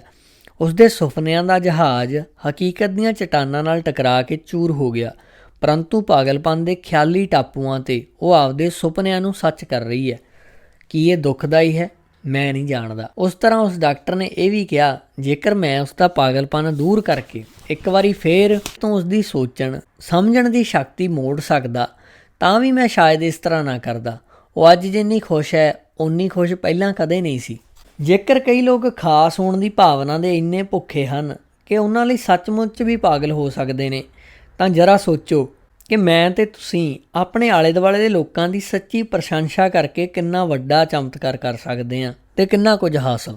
ਚਾਰਲਸ ਸ਼ਵਾਬ ਅਮਰੀਕੀ ਉਦਯੋਗ ਦੇ ਉਹਨਾਂ ਪਹਿਲੇ ਵਿਅਕਤੀਆਂ ਵਿੱਚੋਂ ਸਨ ਜਿਨ੍ਹਾਂ ਨੇ ਇੱਕ ਸਾਲ ਵਿੱਚ $10 ਲੱਖ ਤੋਂ ਜ਼ਿਆਦਾ ਤਨਖਾਹ, ਉਸ ਵੇਲੇ ਇਨਕਮ ਟੈਕਸ ਨਹੀਂ ਸੀ ਹੁੰਦਾ, ਅਤੇ $50 ਹਰ ਹਫ਼ਤੇ ਕਮਾਉਣ ਵਾਲਾ ਵਿਅਕਤੀ ਸੰਪੰਨ ਸਮਝਿਆ ਜਾਂਦਾ ਸੀ। ਚਾਰਲਸ ਸ਼ਵਾਬ ਅਮਰੀਕੀ ਉਦਯੋਗ ਦੇ ਉਹਨੇ ਪਹਿਲੇ ਵਿਅਕਤੀਆਂ ਵਿੱਚੋਂ ਇੱਕ ਸਨ ਜਿਨ੍ਹਾਂ ਨੂੰ ਇੱਕ ਸਾਲ ਵਿੱਚ $10 ਲੱਖ ਤੋਂ ਜ਼ਿਆਦਾ ਤਨਖਾਹ ਮਿਲਿਆ ਕਰਦੀ ਸੀ। ਉਸ ਵੇਲੇ ਇਨਕਮ ਟੈਕਸ ਨਹੀਂ ਸੀ ਹੁੰਦਾ ਅਤੇ $50 ਹਰ ਹਫ਼ਤੇ ਕਮਾਉਣ ਵਾਲਾ ਵਿਅਕਤੀ ਸੰਪੰਨ ਸਮਝਿਆ ਜਾਂਦਾ ਸੀ। ਉਹਨਾਂ ਨੂੰ ਐਂਡਰਿਊ ਕਾਰਨੇਗੀ ਨੇ 1921 ਵਿੱਚ ਯੂਨਾਈਟਿਡ ਸਟੇਟਸ ਸਟੀਲ ਕੰਪਨੀ ਦੇ ਪਹਿਲੇ ਪ੍ਰੈਜ਼ੀਡੈਂਟ ਦੇ ਤੌਰ 'ਤੇ ਨਿਯੁਕਤ ਕੀਤਾ, ਅਤੇ ਉਸ ਵਕਤ ਸ਼ਵਾਬ ਦੀ ਉਮਰ ਸਿਰਫ 38 ਸਾਲ ਦੀ ਸੀ। ਬਾਅਦ ਵਿੱਚ ਸ਼ਵਾਬ US ਸਟੀਲ ਨੂੰ ਛੱਡ ਕੇ ਮੁਸ਼ਕਿਲ ਵਿੱਚ ਫਸੀ ਬੈਥਲਹੈਮ ਸਟੀਲ ਕੰਪਨੀ ਦੇ ਪ੍ਰੈਜ਼ੀਡੈਂਟ ਬਣੇ, ਅਤੇ ਉਹਨਾਂ ਨੇ ਇਸ ਨੂੰ ਅਮਰੀਕਾ ਦੀ ਸਭ ਤੋਂ ਜ਼ਿਆਦਾ ਲਾਹੇਵੰਦ ਕੰਪਨੀਆਂ ਵਿੱਚੋਂ ਇੱਕ ਬਣਾ ਦਿੱਤਾ। ਐਂਡਰਿਊ ਕਾਰਨੇਗੀ ਨੇ ਚਾਰਲਸ ਸ਼ਵਾਬ ਨੂੰ ਇੱਕ ਸਾਲ ਲਈ $10 ਲੱਖ ਜਾਂ $3000 ਪ੍ਰਤੀ ਦਿਨ ਤੋਂ ਵੱਧ ਤਨਖਾਹ ਕਿਉਂ ਦਿੱਤੀ? ਕਿਉਂਕਿ ਇਸ ਲਈ ਸ਼ਵਾਬ ਜੀਨੀਅਸ ਸਨ? ਨਹੀਂ। ਤਾਂ ਫਿਰ ਇਸ ਲਈ ਕਿ ਉਹ ਸਟੀਲ ਉਦਯੋਗ ਦੇ ਸਭ ਤੋਂ ਵੱਡੇ ਜਾਣਕਾਰ ਸਨ? ਨਹੀਂ। ਖੁਦ ਚਾਰਲਸ ਸ਼ਵਾਬ ਦਾ ਮੰਨਣਾ ਸੀ ਕਿ ਉਹਨਾਂ ਦੇ ਹੇਠਾਂ ਕੰਮ ਕਰ ਰਹੇ ਕਈ ਸਾਰੇ ਲੋਕ ਸਟੀਲ ਬਣਾਉਣ ਬਾਰੇ ਉਹਨਾਂ ਤੋਂ ਵੱਧ ਜਾਣਦੇ ਸਨ। ਸ਼ਵਾਬ ਕਹਿੰਦੇ ਹਨ ਕਿ ਉਹਨਾਂ ਨੂੰ ਇੰਨੀ ਤਨਖਾਹ ਮਿਲਣ ਦਾ ਸਭ ਤੋਂ ਵੱਡਾ ਕਾਰਨ ਇਹ ਸੀ ਕਿ ਉਹ ਲੋਕਾਂ ਨਾਲ ਵਿਵਹਾਰ ਕਰਨ ਦੀ ਕਲਾ ਵਿੱਚ ਨਿਪੁੰਨ ਸਨ। ਮੈਂ ਉਹਨਾਂ ਨੂੰ ਪੁੱਛਿਆ ਕਿ ਉਹਨਾਂ ਨੇ ਇਸ ਤਰ੍ਹਾਂ ਕਿਵੇਂ ਕੀਤਾ। ਮੈਂ ਉਹਨਾਂ ਦਾ ਰਹੱਸ ਉਹਨਾਂ ਦੇ ਹੀ ਸ਼ਬਦਾਂ ਵਿੱਚ ਦੱਸ ਰਿਹਾ ਹਾਂ, ਇਹੋ ਜਿਹੇ ਸ਼ਬਦ ਜਿਨ੍ਹਾਂ ਨੂੰ ਦੇਹ ਵਿੱਚ ਢਾਲ ਲੈਣਾ ਚਾਹੀਦਾ ਅਤੇ ਹਰ ਘਰ ਅਤੇ ਸਕੂਲ, ਹਰ ਦੁਕਾਨ ਅਤੇ ਆਫਿਸ ਵਿੱਚ ਰੱਖਣਾ ਚਾਹੀਦਾ। ਇਹੋ ਜਿਹੇ ਸ਼ਬਦਾਂ ਨੂੰ ਬੱਚਿਆਂ ਨੂੰ ਕੰਠ ਕਰ ਲੈਣਾ ਚਾਹੀਦਾ, ਬਜਾਏ ਉਸ ਲੈਟਿਨ ਗ੍ਰਾਮਰ ਜਾਂ ਬ੍ਰਾਜ਼ੀਲ ਦੀ ਸਾਲਾਨਾ ਵਰਖਾ ਦੀ ਮਿਣਤੀ ਨੂੰ ਯਾਦ ਕਰਨ ਦੇ ਜਿਹੜੀ ਜ਼ਿੰਦਗੀ ਵਿੱਚ ਕਦੇ ਉਹਨਾਂ ਦੇ ਕੰਮ ਨਹੀਂ ਆਵੇਗੀ। ਇਹੋ ਜਿਹੇ ਸ਼ਬਦ ਜਿਨ੍ਹਾਂ ਦੇ ਹਿਸਾਬ ਨਾਲ ਚੱਲਣ 'ਤੇ ਤੁਹਾਡਾ ਤੇ ਮੇਰਾ ਜੀਵਨ ਬਦਲ ਜਾਵੇਗਾ। ਸ਼ਵਾਬ ਨੇ ਕਿਹਾ, ਮੈਂ ਮੰਨਦਾ ਹਾਂ ਕਿ ਮੇਰੀ ਸਭ ਤੋਂ ਵੱਡੀ ਪੂੰਜੀ ਆਪਣੇ ਵਰਕਰਾਂ ਦਾ ਉਤਸ਼ਾਹ ਵਧਾਉਣ ਦੀ ਕਲਾ ਹੈ ਤੇ ਮੈਂ ਸ਼ਲਾਘਾ ਤੇ ਹੱਲਾਸ਼ੇਰੀ ਰਾਹੀਂ ਲੋਕਾਂ ਕੋਲੋਂ ਬਿਹਤਰੀਨ ਪ੍ਰਦਰਸ਼ਨ ਕਰਵਾ ਲੈਂਦਾ ਹਾਂ। ਕੋਈ ਵੀ ਗੱਲ ਕਿਸੇ ਵਿਅਕਤੀ ਦੀਆਂ ਲਾਲਸਾਵਾਂ ਨੂੰ ਇੰਨੀ ਬੁਰੀ ਤਰ੍ਹਾਂ ਨਾਲ ਨਹੀਂ ਕੁਚਲਦੀ ਜਿੰਨੀ ਕਿ ਸੁਪੀਰੀਅਰਸ ਦੀ ਆਲੋਚਨਾ। ਮੈਂ ਕਦੇ ਕਿਸੇ ਦੀ ਆਲੋਚਨਾ ਨਹੀਂ ਕਰਦਾ, ਮੈਂ ਹੱਲਾਸ਼ੇਰੀ ਦੇਣ ਵਿੱਚ ਵਿਸ਼ਵਾਸ ਕਰਦਾ ਹਾਂ ਤਾਂ ਕਿ ਵਿਅਕਤੀ ਕੰਮ ਕਰਨ ਲਈ ਪ੍ਰੇਰਿਤ ਹੋਵੇ। ਇਸ ਲਈ ਮੈਂ ਤਾਰੀਫ ਕਰਨ ਲਈ ਤਿਆਰ ਰਹਿੰਦਾ ਹਾਂ ਅਤੇ ਗਲਤੀ ਕੱਢਣ ਵਿੱਚ ਕੰਜੂਸੀ ਵਰਤਦਾ ਹਾਂ। ਜੇਕਰ ਮੈਨੂੰ ਕੋਈ ਗੱਲ ਪਸੰਦ ਆਉਂਦੀ ਹੈ ਤਾਂ ਮੈਂ ਦਿਲ ਖੋਲ੍ਹ ਕੇ ਤਾਰੀਫ ਕਰਦਾ ਅਤੇ ਖੁੱਲ੍ਹੇ ਕੰਠ ਨਾਲ ਸ਼ਲਾਘਾ ਕਰਦਾ ਹਾਂ। ਤਾਂ ਸ਼ਵਾਬ ਇਹ ਕਰਦੇ ਸਨ, ਪਰ ਆਮ ਲੋਕ ਕੀ ਕਰਦੇ ਹਨ? ਇਸ ਦੇ ਠੀਕ ਉਲਟ। ਜੇਕਰ ਉਹਨਾਂ ਨੂੰ ਕੋਈ ਗੱਲ ਪਸੰਦ ਨਹੀਂ ਆਉਂਦੀ ਤਾਂ ਉਹ ਆਪਦੇ ਵਰਕਰਾਂ ਉੱਤੇ ਆਪਦੀ ਭੜਾਸ ਕੱਢਦੇ ਹਨ। ਜੇਕਰ ਉਹਨਾਂ ਨੂੰ ਕੋਈ ਗੱਲ ਪਸੰਦ ਆਉਂਦੀ ਹੈ ਤਾਂ ਉਹ ਕੁਝ ਵੀ ਨਹੀਂ ਕਹਿੰਦੇ। ਇੱਕ ਪੁਰਾਣੀ ਕਹਾਵਤ ਹੈ, ਮੈਂ ਇੱਕ ਵਾਰੀ ਗਲਤ ਕੰਮ ਕੀਤਾ ਜਿਸ ਬਾਰੇ ਮੈਨੂੰ ਹਮੇਸ਼ਾ ਸੁਣਨਾ ਪਿਆ। ਮੈਂ 2 ਵਾਰੀ ਵਧੀਆ ਕੀਤਾ ਪਰੰਤੂ ਉਸ ਬਾਰੇ ਮੈਂ ਕਦੇ ਨਹੀਂ ਸੁਣਿਆ। ਸ਼ਵਾਬ ਦਾ ਮੰਨਣਾ ਸੀ, ਜੀਵਨ ਦੇ ਮੇਰੇ ਲੰਬੇ ਐਕਸਪੀਰੀਅੰਸ ਦੌਰਾਨ ਮੈਂ ਦੁਨੀਆ ਦੇ ਕਈ ਦੇਸ਼ਾਂ ਦੇ ਮਹਾਨ ਲੋਕਾਂ ਨੂੰ ਮਿਲਿਆ ਹਾਂ ਅਤੇ ਮੈਨੂੰ ਅੱਜ ਤੱਕ ਇਹੋ ਜਿਹਾ ਵਿਅਕਤੀ ਨਹੀਂ ਮਿਲਿਆ, ਭਾਵੇਂ ਉਹ ਕਿੰਨੇ ਵੀ ਉੱਚੇ ਅਹੁਦੇ ਉੱਪਰ ਹੋਵੇ, ਜਿਹੜਾ ਆਲੋਚਨਾ ਦੀ ਬਜਾਏ ਤਾਰੀਫ ਦੇ ਮਾਹੌਲ ਅੰਦਰ ਜ਼ਿਆਦਾ ਬਿਹਤਰ ਕੰਮ ਨਾ ਕਰ ਸਕਦਾ ਹੋਵੇ। ਸ਼ਵਾਬ ਦੇ ਮੁਤਾਬਕ ਇਹੀ ਐਂਡਰਿਊ ਕਾਰਨੇਗੀ ਦੀ ਅਦਭੁਤ ਸਫਲਤਾ ਦੇ ਪ੍ਰਮੁੱਖ ਕਾਰਨਾਂ ਵਿੱਚੋਂ ਇੱਕ ਸੀ। ਕਾਰਨੇਗੀ ਆਪਦੇ ਸਹਿਯੋਗੀਆਂ ਦੀ ਬਹੁਤ ਸ਼ਲਾਘਾ ਕਰਿਆ ਕਰਦੇ ਸਨ। ਕਾਰਨੇਗੀ ਤਾਂ ਆਪਣੀ ਕਬਰ ਦੇ ਪੱਥਰ ਉੱਪਰ ਵੀ ਆਪਣੇ ਸਹਾਇਕਾਂ ਦੀ ਸ਼ਲਾਘਾ ਕਰਨੋਂ ਨਹੀਂ ਰਹੇ। ਉਹਨਾਂ ਨੇ ਆਪਣੇ ਆਪ ਲਈ ਇਹ ਯਾਦਗਾਰੀ ਲੇਖ ਲਿਖਿਆ ਸੀ, ਇੱਥੇ ਉਹ ਆਦਮੀ ਸੌਂ ਰਿਹਾ ਹੈ ਜਿਹੜਾ ਜਾਣਦਾ ਸੀ ਕਿ ਆਪਣੇ ਤੋਂ ਸਿਆਣੇ ਲੋਕਾਂ ਨੂੰ ਆਪਦੇ ਆਲੇ ਦੁਆਲੇ ਇਕੱਠੇ ਕੀਤਾ ਜਾਵੇ। ਨਿਸ਼ਕਪਟ ਕਦਰਦਾਨੀ ਹੀ ਉਹ ਰਹੱਸ ਸੀ ਜਿਸ ਦੀ ਵਜ੍ਹਾ ਨਾਲ ਜਾਨ ਰਾਕਫੈਲਰ ਇੰਨੇ ਸਫਲ ਹੋਏ।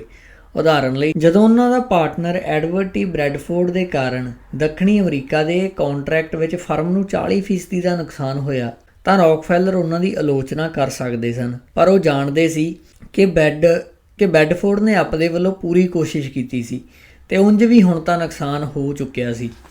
ਇਸ ਲਈ ਰਾਕਫੈਲਰ ਨੇ ਉਹਨਾਂ ਨੂੰ ਵਧਾਈ ਦੇਣ ਦਾ ਕਾਰਨ ਲੱਭ ਹੀ ਲਿਆ। ਉਹਨਾਂ ਨੇ ਬ੍ਰੈਡਫੋਰਡ ਨੂੰ ਵਧਾਈ ਦਿੱਤੀ ਕਿ ਉਹਨਾਂ ਨੇ ਨਿਵੇਸ਼ ਕੀਤੀ ਪੂੰਜੀ ਵਿੱਚੋਂ 60% ਦੀ ਰਕਮ ਡੁੱਬਣ ਤੋਂ ਬਚਾ ਲਈ। ਇਹ ਬਹੁਤ ਸ਼ਾਨਦਾਰ ਰਿਹਾ। ਰਾਕਫੈਲਰ ਨੇ ਕਿਹਾ, ਅਸੀਂ ਹਮੇਸ਼ਾ ਦਿਮਾਗ ਦਾ ਇੰਨਾ ਵਧੀਆ ਇਸਤੇਮਾਲ ਨਹੀਂ ਕਰ ਪਾਉਂਦੇ। ਹੁਣ ਮੈਂ ਇੱਕ ਕਹਾਣੀ ਸੁਣਾਉਣਾ ਚਾਹੁੰਦਾ ਹਾਂ ਜਿਹੜੀ ਹਾਲਾਂਕਿ ਸੱਚੀ ਤਾਂ ਨਹੀਂ ਹੈ, ਪਰ ਉਸ ਵਿੱਚ ਸੱਚਾਈ ਜ਼ਰੂਰ ਲੁਕੀ ਹੋਈ ਹੈ ਅਤੇ ਇਹੀ ਕਾਰਨ ਹੈ ਮੈਂ ਉਸ ਨੂੰ ਦੁਹਰਾ ਰਿਹਾ ਹਾਂ। ਇੱਕ ਦਿਹਾਤੀ ਔਰਤ ਨੇ ਸਾਰੇ ਦਿਨ ਦੀ ਕਰੜੀ ਮਿਹਨਤ ਤੋਂ ਬਾਅਦ ਆਪਦੇ ਪਰਿਵਾਰ ਸਾਹਮਣੇ ਭੋਜਨ ਦੀ ਥਾਂ 'ਤੇ ਤੂੜੀ ਦਾ ਢੇਰ ਰੱਖ ਦਿੱਤਾ। ਜਦੋਂ ਪਤੀ ਅਤੇ ਬੇਟਿਆਂ ਨੇ ਖਿੱਝ ਕੇ ਉਸ ਨੂੰ ਇਸ ਸਨਕ ਦਾ ਕਾਰਨ ਪੁੱਛਿਆ ਤਾਂ ਉਸਨੇ ਜਵਾਬ ਦਿੱਤਾ, ਮੈਨੂੰ ਲੱਗਦਾ ਸੀ ਕਿ ਤੁਹਾਡਾ ਧਿਆਨ ਇਸ ਪਾਸੇ ਜਾਂਦਾ ਹੀ ਨਹੀਂ ਕਿ ਮੈਂ ਤੁਹਾਡੇ ਸਾਹਮਣੇ ਖਾਣਾ ਰੱਖਿਆ ਕਿ ਤੂੜੀ। 20 ਸਾਲਾਂ ਤੋਂ ਮੈਂ ਤੁਹਾਡੇ ਲਈ ਖਾਣਾ ਬਣਾ ਰਹੀ ਹਾਂ, ਪਰ ਤੁਸੀਂ ਕਦੇ ਮੈਨੂੰ ਇਹ ਨਹੀਂ ਦੱਸਿਆ ਕਿ ਤੁਸੀਂ ਤੂੜੀ ਨਹੀਂ ਖਾ ਰਹੇ। ਕੁਝ ਸਮਾਂ ਪਹਿਲਾਂ ਘਰ ਤੋਂ ਭੱਜਣ ਵਾਲੀਆਂ ਪਤਨੀਆਂ ਉੱਤੇ ਇੱਕ ਰਿਸਰਚ ਹੋਈ ਕਿ ਉਹਨਾਂ ਨੇ ਘਰ ਤੋਂ ਭੱਜਣ ਦਾ ਸਭ ਤੋਂ ਵੱਡਾ ਕਾਰਨ ਕੀ ਹੁੰਦਾ। ਕੀ ਤੁਸੀਂ ਦੱਸ ਸਕਦੇ ਹੋ ਕਾਰਨ ਕੀ ਸੀ? ਕਦਰ ਦੀ ਘਾਟ। ਅਤੇ ਮੈਂ ਸ਼ਰਤ ਲਾਉਂਦਾ ਹਾਂ ਕਿ ਇਹੀ ਘਰ ਤੋਂ ਨੱਸਣ ਵਾਲੇ ਪਤਨੀਆਂ ਬਾਰੇ ਵੀ ਸੱਚ ਹੋਵੇਗਾ। ਅਸੀਂ ਅਕਸਰ ਆਪਦੇ ਜੀਵਨ ਸਾਥੀ ਨੂੰ ਇਹ ਦੱਸਣ ਦੀ ਲੋੜ ਨਹੀਂ ਸਮਝਦੇ ਕਿ ਅਸੀਂ ਉਹਨਾਂ ਦੀ ਕਿੰਨੀ ਕਦਰ ਕਰਦੇ ਹਾਂ। ਮੇਰੀ ਕਲਾਸ ਵਿੱਚੋਂ ਇੱਕ ਮੈਂਬਰ ਨੇ ਆਪਣੇ ਜੀਵਨ ਦੀ ਘਟਨਾ ਸੁਣਾਈ ਜਿਸ ਵਿੱਚ ਉਸਦੀ ਪਤਨੀ ਨੇ ਉਸ ਨੂੰ ਇੱਕ ਮਿਹਨਤ ਕੀਤੀ। ਉਸਦੀ ਪਤਨੀ ਅਤੇ ਹੋਰ ਔਰਤਾਂ ਚਰਚ ਦੇ ਇੱਕ ਆਤਮ ਸੁਧਾਰ ਪ੍ਰੋਗਰਾਮ ਵਿੱਚ ਸ਼ਾਮਲ ਹੋਈਆਂ। ਇੱਕ ਦਿਨ ਉਸਦੀ ਪਤਨੀ ਨੇ ਉਸ ਕੋਲੋਂ ਪੁੱਛਿਆ ਕਿ ਉਹ ਉਸ ਦੀਆਂ 6 ਕਮੀਆਂ ਦੱਸੇ ਜਿਨ੍ਹਾਂ ਨੂੰ ਸੁਧਾਰ ਕੇ ਉਹ ਬਿਹਤਰ ਪਤਨੀ ਬਣ ਜਾਏ। ਉਸਦਾ ਪਤੀ ਇਹ ਸੁਣ ਕੇ ਹੈਰਾਨ ਰਹਿ ਗਿਆ। ਉਸਨੇ ਕਲਾਸ ਸਾਹਮਣੇ ਕਿਹਾ, ਮੈਨੂੰ ਇਸ ਮਿਹਨਤ ਨਾਲ ਬੜੀ ਹੈਰਾਨੀ ਹੋਈ। ਸੱਚ ਕਿਹਾ ਜਾਏ ਤਾਂ ਮੈਂ ਬੜੀ ਆਸਾਨੀ ਨਾਲ ਉਸ ਨੂੰ 6 ਇਹੋ ਜਿਹੀਆਂ ਗੱਲਾਂ ਦੀ ਲਿਸਟ ਦੇ ਸਕਦਾ ਸੀ ਜਿਨ੍ਹਾਂ ਵਿੱਚ ਸੁਧਾਰ ਦੀ ਲੋੜ ਸੀ, ਅਤੇ ਰੱਬ ਜਾਣਦਾ ਹੈ ਕਿ ਉਹ ਇਹੋ ਜਿਹੀਆਂ 1000 ਗੱਲਾਂ ਦੀ ਸੂਚੀ ਫੜਾ ਸਕਦੀ ਸੀ ਜਿਨ੍ਹਾਂ ਵਿੱਚ ਮੈਨੂੰ ਸੁਧਾਰ ਦੀ ਲੋੜ ਸੀ, ਪਰ ਮੈਂ ਇਸ ਤਰ੍ਹਾਂ ਨਹੀਂ ਕੀਤਾ। ਇਸ ਦੀ ਬਜਾਏ ਮੈਂ ਉਸ ਨੂੰ ਕਿਹਾ, ਮੈਨੂੰ ਇਸ ਬਾਰੇ ਸੋਚਣ ਲਈ ਸਮਾਂ ਦਿਓ, ਮੈਂ ਤੈਨੂੰ ਸਵੇਰੇ ਇਸ ਦਾ ਜਵਾਬ ਦਿਆਂਗਾ। ਅਗਲੀ ਸਵੇਰ ਮੈਂ ਬਹੁਤ ਛੇਤੀ ਉੱਠ ਗਿਆ ਅਤੇ ਫੁੱਲਾਂ ਵਾਲੇ ਨੂੰ ਫ਼ੋਨ ਕਰਕੇ ਉਸ ਨੂੰ ਆਪਣੀ ਪਤਨੀ ਲਈ 6 ਗੁਲਾਬਾਂ ਦਾ ਤੋਹਫਾ ਭੇਜਣ ਲਈ ਕਿਹਾ ਜਿਸ ਨਾਲ ਇਹ ਚਿੱਠੀ ਲੱਗੀ ਹੋਵੇ, ਮੈਨੂੰ ਤੇਰੀਆਂ 6 ਕਮੀਆਂ ਨਹੀਂ ਪਤਾ ਜਿਨ੍ਹਾਂ ਵਿੱਚ ਸੁਧਾਰ ਦੀ ਲੋੜ ਹੋਵੇ, ਤੂੰ ਜਿਹੋ ਜਿਹੀ ਵੀ ਹੈ ਮੈਨੂੰ ਸੋਹਣੀ ਲੱਗਦੀ ਹੈ। ਉਸੇ ਸ਼ਾਮ ਨੂੰ ਜਦੋਂ ਮੈਂ ਘਰ ਪੜਿਆ ਤਾਂ ਕੀ ਤੁਸੀਂ ਦੱਸ ਸਕਦੇ ਹੋ ਦਰਵਾਜ਼ੇ ਉੱਤੇ ਕਿਹਨੇ ਮੇਰਾ ਸਵਾਗਤ ਕੀਤਾ? ਬਿਲਕੁਲ ਠੀਕ, ਮੇਰੀ ਪਤਨੀ ਨੇ। ਉਸ ਦੀਆਂ ਅੱਖਾਂ ਅੱਥਰੂਆਂ ਨਾਲ ਭਰੀਆਂ ਸਨ। ਇਹ ਕਹਿਣ ਦੀ ਵੀ ਲੋੜ ਨਹੀਂ ਸੀ। ਮੈਂ ਇਸ ਗੱਲ ਉੱਪਰ ਬਹੁਤ ਖੁਸ਼ ਸੀ ਕਿ ਮੈਂ ਉਸ ਦੀ ਮਿਹਨਤ ਦੇ ਬਾਵਜੂਦ ਵੀ ਉਸ ਦੀ ਆਲੋਚਨਾ ਨਹੀਂ ਕੀਤੀ। ਅਗਲੇ ਐਤਵਾਰ ਨੂੰ ਚਰਚ ਵਿੱਚ ਉਸਨੇ ਬਾਕੀ ਔਰਤਾਂ ਨੂੰ ਇਹ ਘਟਨਾ ਸੁਣਾਈ ਅਤੇ ਬਹੁਤੀਆਂ ਔਰਤਾਂ ਨੇ ਮੈਨੂੰ ਕਿਹਾ, ਇੰਨੀ ਸਿਆਣੀ ਗੱਲ ਅਸੀਂ ਪਹਿਲਾਂ ਕਦੇ ਨਹੀਂ ਸੁਣੀ। ਉਦੋਂ ਜਾ ਕੇ ਮੈਨੂੰ ਕਦਰ ਕਰਨ ਦੀ ਸ਼ਕਤੀ ਦਾ ਅਹਿਸਾਸ ਹੋਇਆ। ਫਿਲਰੋਜ਼ ਜ਼ਿਗਫੈਲਡ ਬਰਾਡਵੇ ਵਿੱਚ ਧੁੰਮਾਂ ਪਾਉਣ ਵਾਲੇ ਸ਼ਾਨਦਾਰ ਪ੍ਰੋਡਿਊਸਰ ਰਹੇ ਹਨ। ਉਹਨਾਂ ਦਾ ਸੁਭਾਅ ਇਹੋ ਜਿਹੇ ਪ੍ਰੋਡਿਊਸਰ ਦਾ ਸੀ ਜਿਨ੍ਹਾਂ ਵਿੱਚ ਅਮਰੀਕੀ ਕੁੜੀਆਂ ਨੂੰ ਵਡਿਆਉਣ ਦੀ ਇੱਕ ਖਾਸ ਪ੍ਰਤਿਭਾ ਸੀ। ਹਰ ਵਾਰ ਉਹ ਇਹੋ ਜਿਹੀਆਂ ਸਧਾਰਨ ਕੁੜੀਆਂ ਨੂੰ ਲੈਂਦੇ ਸਨ ਜਿਨ੍ਹਾਂ ਵੱਲ ਕੋਈ ਦੁਬਾਰਾ ਮੁੜ ਕੇ ਵੀ ਨਹੀਂ ਸੀ ਦੇਖਦਾ, ਤੇ ਉਹ ਉਹਨਾਂ ਨੂੰ ਸਟੇਜ ਉੱਪਰ ਗਲੈਮਰਸ ਤੇ ਰਹੱਸਮਈ ਕੁੜੀਆਂ ਵਿੱਚ ਤਬਦੀਲ ਕਰ ਦਿੰਦੇ। ਕਦਰਦਾਨੀ ਤੇ ਸੈਲਫ ਕੌਨਫੀਡੈਂਸ ਦੇ ਮਹੱਤਵ ਨੂੰ ਜਾਣਨ ਕਰਕੇ ਉਹ ਇਹ ਜਾਣਦੇ ਸਨ ਕਿ ਸਿਰਫ ਪ੍ਰਸ਼ੰਸਾ ਤੇ ਮਹੱਤਵ ਦਿੱਤੇ ਜਾਣ ਨਾਲ ਆਮ ਜਿਹੀ ਔਰਤ ਵੀ ਆਪਣੇ ਆਪ ਨੂੰ ਸੁੰਦਰ ਸਮਝਣ ਲੱਗਦੀ ਹੈ। ਉਹ ਵਿਵਹਾਰਕ ਸਨ। ਉਹਨਾਂ ਨੇ ਕੋਰਸ ਵਿੱਚ ਕੰਮ ਕਰਨ ਵਾਲੀਆਂ ਕੁੜੀਆਂ ਦੀ ਤਨਖਾਹ $30 ਹਰ ਹਫ਼ਤੇ ਤੋਂ ਵਧਾ ਕੇ $175 ਪ੍ਰਤੀ ਸਪਤਾਹ ਕਰ ਦਿੱਤੀ, ਤੇ ਉਹ ਉਧਾਰ ਦਿਲ ਵਾਲੇ ਵੀ ਸਨ।